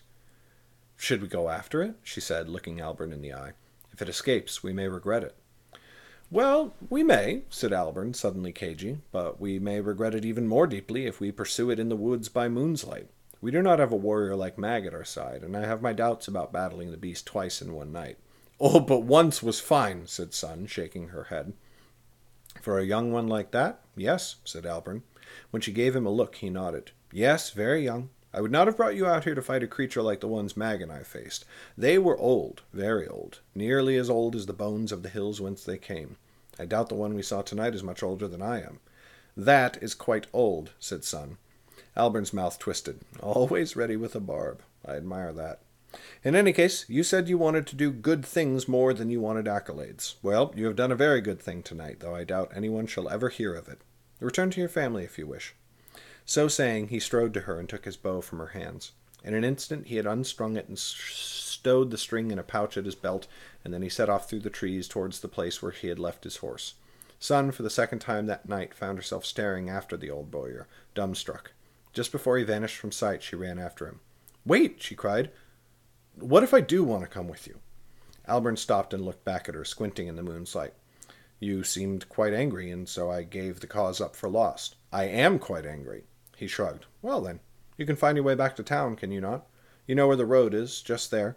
I do not think you will meet any more dangers in the forest tonight, but I could give you my sword, if you wish. Morled should still be there if you hurry, and I do not doubt that she would be glad to see you. Sun looked off through the trees. There, far in the distance, she could just make out the lights of the town, a soft, fiery glow over the top of a hill that poured through the trees in little shafts. It had been a long time, half the night. Her retainers would be nearly frantic, and mother and father would have been alerted that she was missing by this point. But she could still go to them. She could go on through the rest of their tour of Dorsey, and then return home to Dulmoon. She could carry on with only the memory of this one little adventure. She looked at Albert instead. I want to come with you. With one hand on his saddle, Albert regarded her. Are you certain? Yes. Why? Sun lifted her chin. Is my company unwelcome? You will have a hard time turning back if you go on with me tonight, said Albert, so I would like you to be very sure of your choice before you make it. I do not hate my family, she said, yet for a long time I have not been able to say that I love them either, and I think their feelings are the same towards me. In my kingdom, parents adopt children often, and those children are treated just the same as if the parents had bedded to make them. You need not share your family's blood to love them, yet neither must you love them simply because you share blood. I am not desperate to escape them, and I would not die if I remained. Yet I need a better purpose in my life than that. I need something more to pull me through each day than the thought that things could be worse. She took another step towards Albert, and now they were eye to eye. You are a trickster. I do not like that. I do not like being led along a path I cannot see beneath my feet. But tonight, you and I did a good thing. I want to come with you if you can promise that we will do more good in the 9 Kingdoms. I want to come with you if you promise not to trick me into doing the right thing, but trust me to make the right decision. Albert gave her a long, careful look before answering. I can promise both those things, he said quietly. One last time. Are you sure? I am sure, said Sun, and she realized it was true. She did not want to go home. The whole time she had been in this strange foreign kingdom, she had been looking for some escape, some way to leave and never have to return.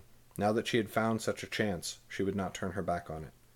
I am sure, she said again. The beginning of the story has been good. I want to hear the rest of it.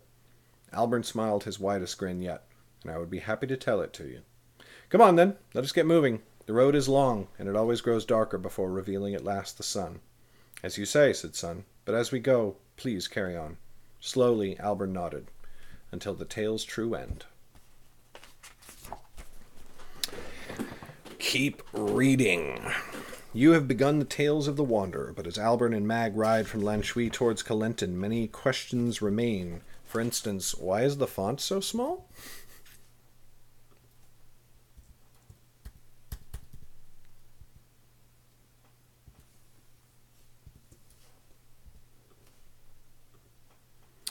(13, 16, 9).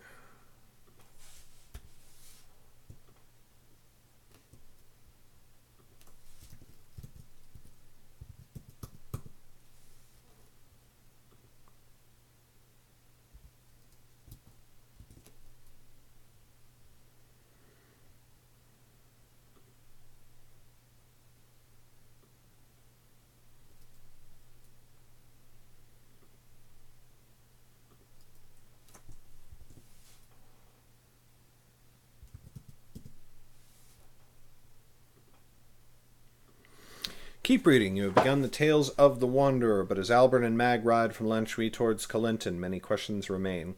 Why does Kaita hate Mag? What does she have planned for the Wanderer in Albern's homeland of Calenton? And what else do the Shades have planned for the 9 kingdoms of Underrealm? Find out in Stoneheart, the next book in the Tales of the Wanderer. Get it here, underrealm.net/TOW2. Author's Note. In these author's notes, I like to tell you something special about the book you've just read, or what was going through my head while I was writing it. Instead, today I just want to tell you that this book was a pain in my ass. I didn't finish it, I defeated it. I also think it might be the best Underrealm book I've written so far. If you enjoyed it, and I hope you did, please know that it came at the expense of a lot of energy and frustration. But having kicked its teeth in, I'm much better prepared for the next one. That's all I have to say. Until next time, dearest denizen of Underrealm. Garrett Robinson, July 2018. Connect online, Discord. Discord is a free voice and text chat engine for gamers, geeks, and for readers like you. Legacy Books has a Discord server that we think is pretty awesome. You can chat with Garrett Robinson and all the authors of Underrealm, as well as many other readers just like you. Underrealm.net/Discord. YouTube. Catch up with me daily when I'm not directing a film or having a baby. You can watch my daily YouTube channel where I talk about art. Daily? The heck?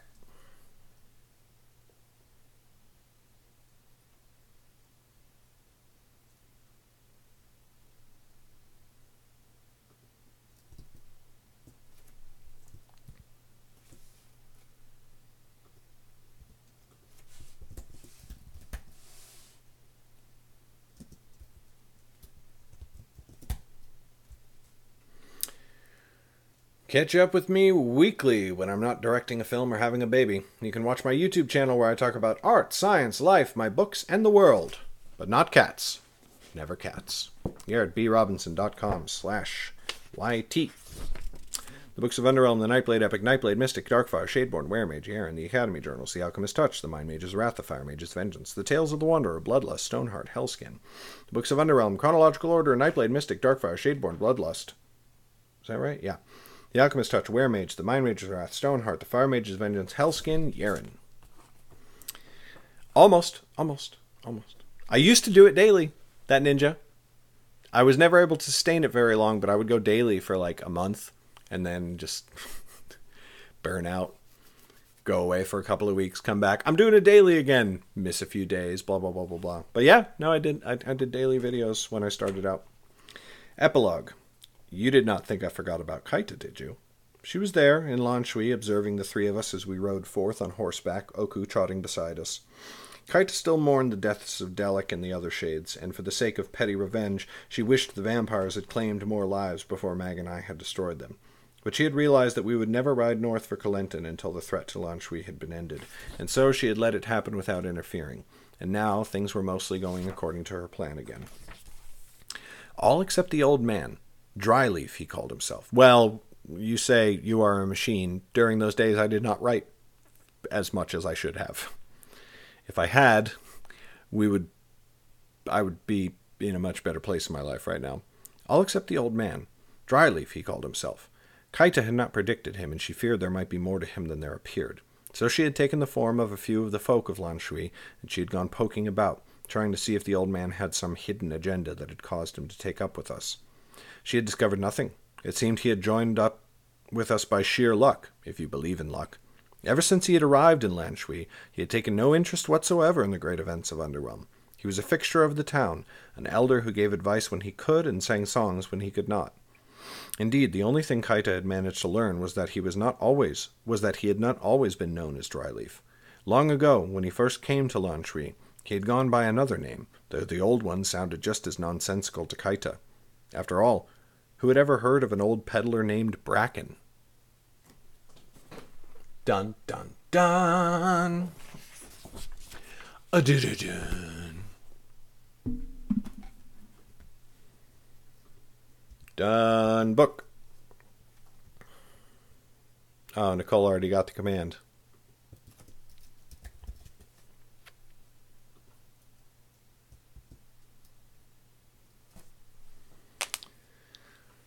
Oh, gods.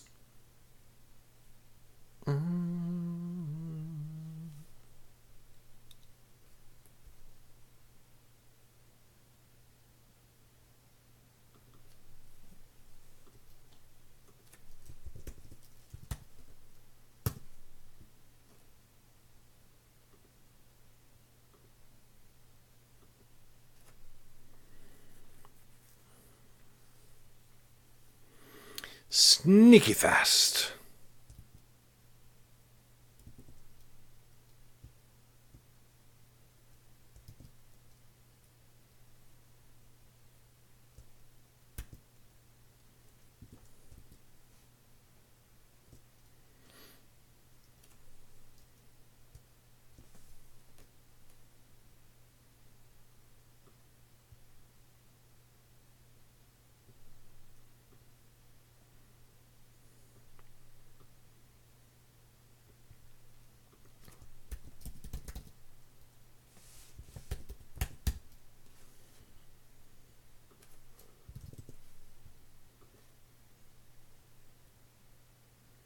Hey, what's up, Mappo? You caught me just as I'm about to take a break.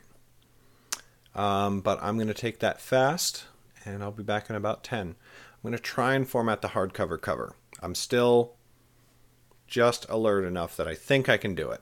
So I'm going to try and format the hardcover cover before I go to bed, because then I can submit that to Lightning Source, and then we could be ready to order hardcovers tomorrow, which would be great.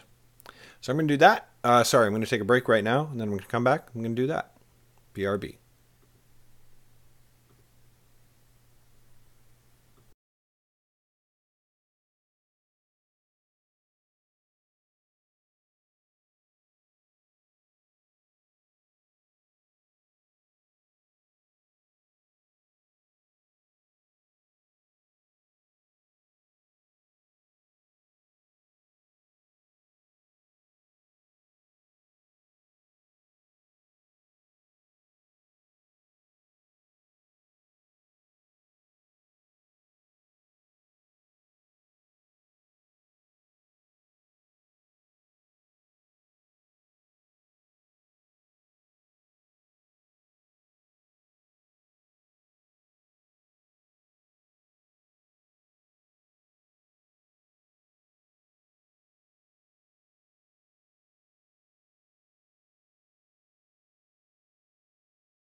Hey, we're back.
Oh, nice, Ninja.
That is really awesome.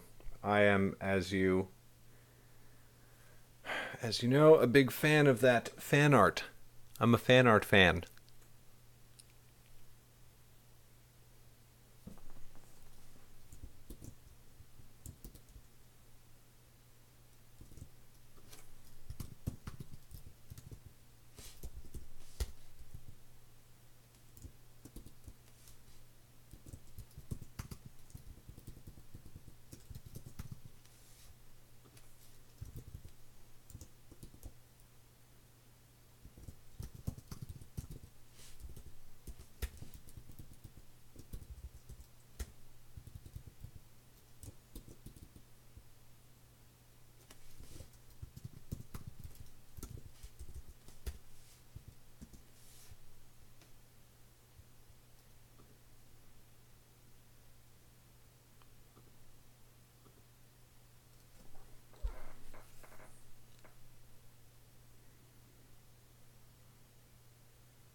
Well, I really appreciate it.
Oh my god.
Yeah, it affected all the scenes. Kind of super annoying, but you know, what are you gonna do?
Come on, Photoshop.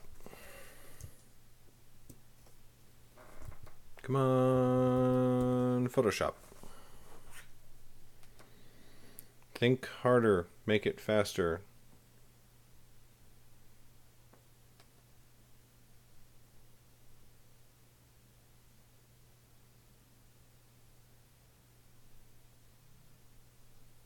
Do the things. Right now it's literally just trying to save the file. That's it. Just trying to save the file.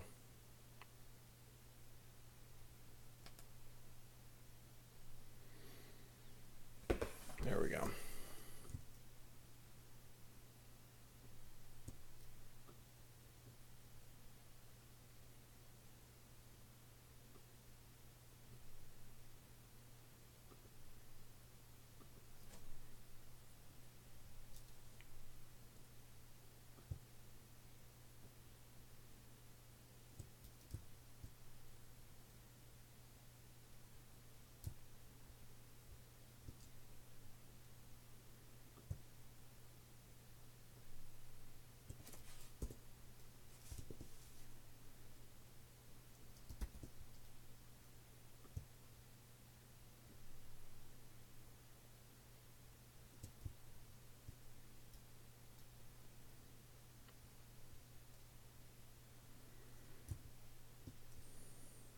Come on, Photoshop.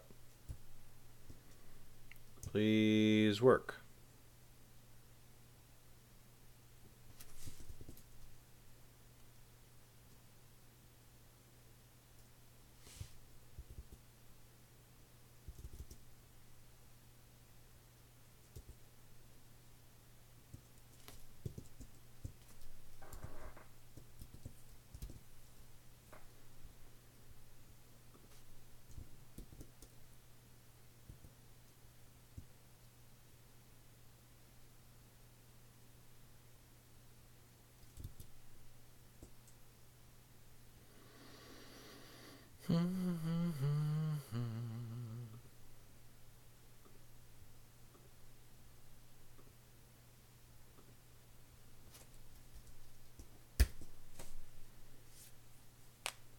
Come on, Photoshop.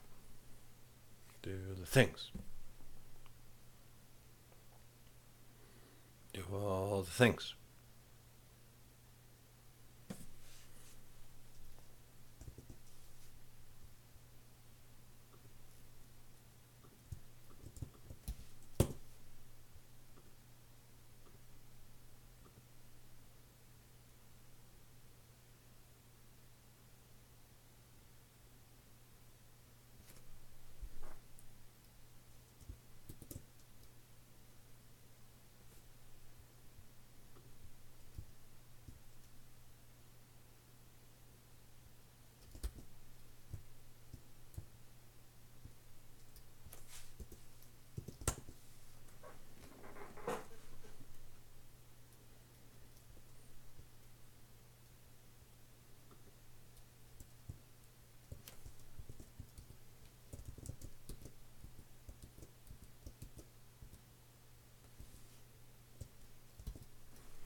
Well, that was easier than I thought it was going to be.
Correct. Book Uno in L series.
It's such a good cover, right? I love it so much.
Hmm.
And how do you like that?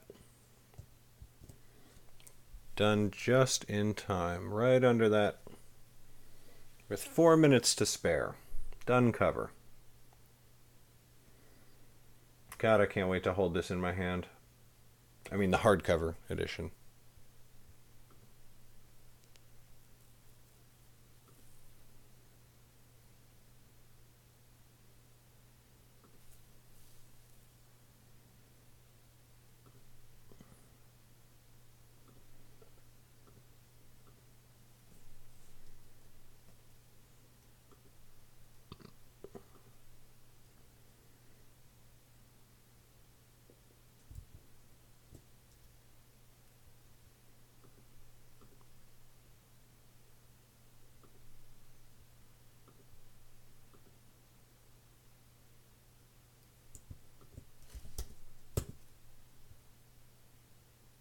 Wait a minute. Did I? I forgot the about the author page in the print book.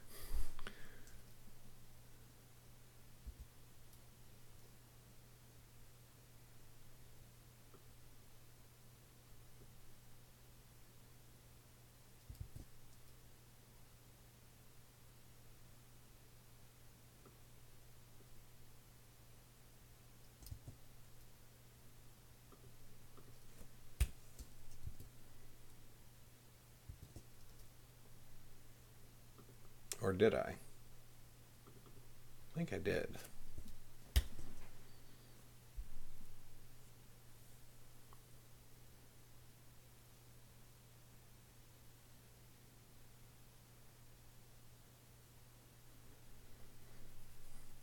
Please tell me I was not that dumb.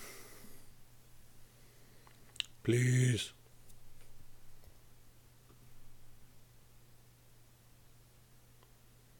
Nope, I remembered. Okay, good.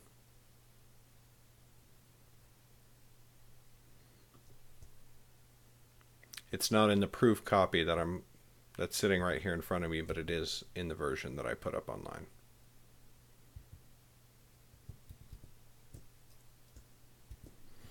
Okay, let's export this and upload it to Lightning Source, and bada bing, bada boom.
Uploaded.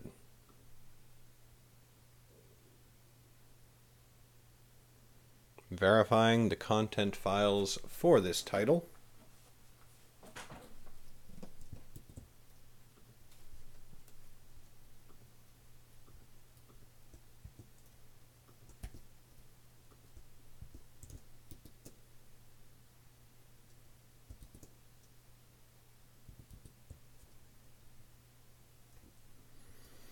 Okay, and that is where we'll leave it.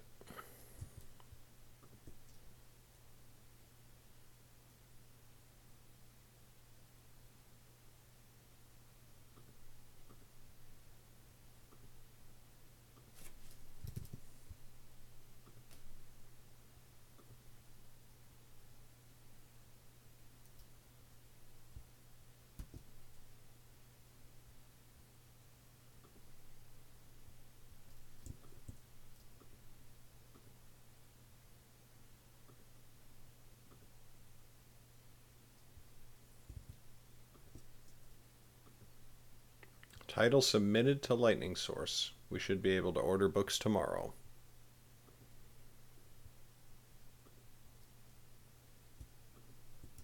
That's fucking cool.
we actually done? Did everything go through okay?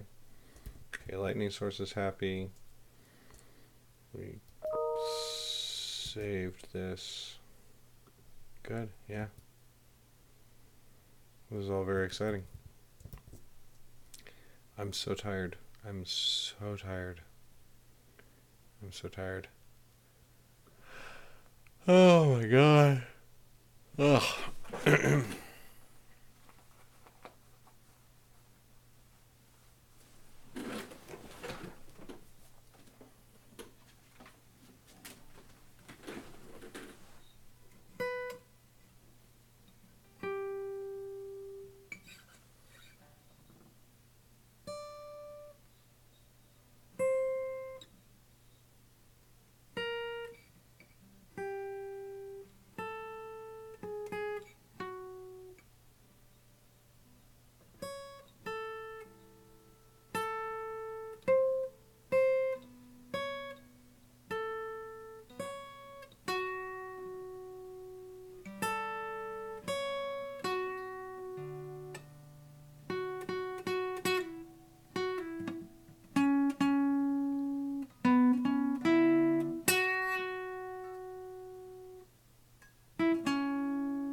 Closing time, time for you to go. Nope.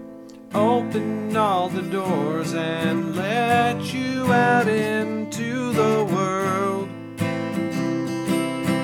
Closing time, turn all of the lights on over every boy and every girl. Closing time, one last call for alcohol, so finish your whiskey or beer. Closing time, you don't have to go home, but you can't stay here.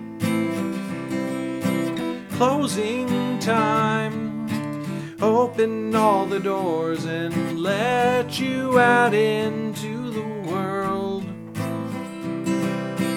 Closing time, turn all of the lights on over every boy and every girl. Gather up your jackets, move it to the exit. I hope you have found a friend. Closing time, every stream's beginning comes from some other stream's end. Yeah. We're not going to do the chorus, which requires me to be quite a bit louder in order to place my voice into the correct register, because I'm the only person awake in this house right now. There's nobody else streaming right now, so we're just going to end stream. Thank you so much for watching. We finished a book. Pretty exciting. I'm stoked. And I will update when we order copies tomorrow. Thanks so much for being here, Nicole, Ninja, Mattbo, even Miak, who was in here at one point. And Bumblebee, of course, for the 100 bits tonight. I really appreciate that, Bumblebee. Oh my god, off to bed, and hopefully, I get to sleep in tomorrow. But with the kids, that's always a little bit of a... I mean, we'll see how it goes. Alright, everybody. Peace out. Catch you next time. Bye.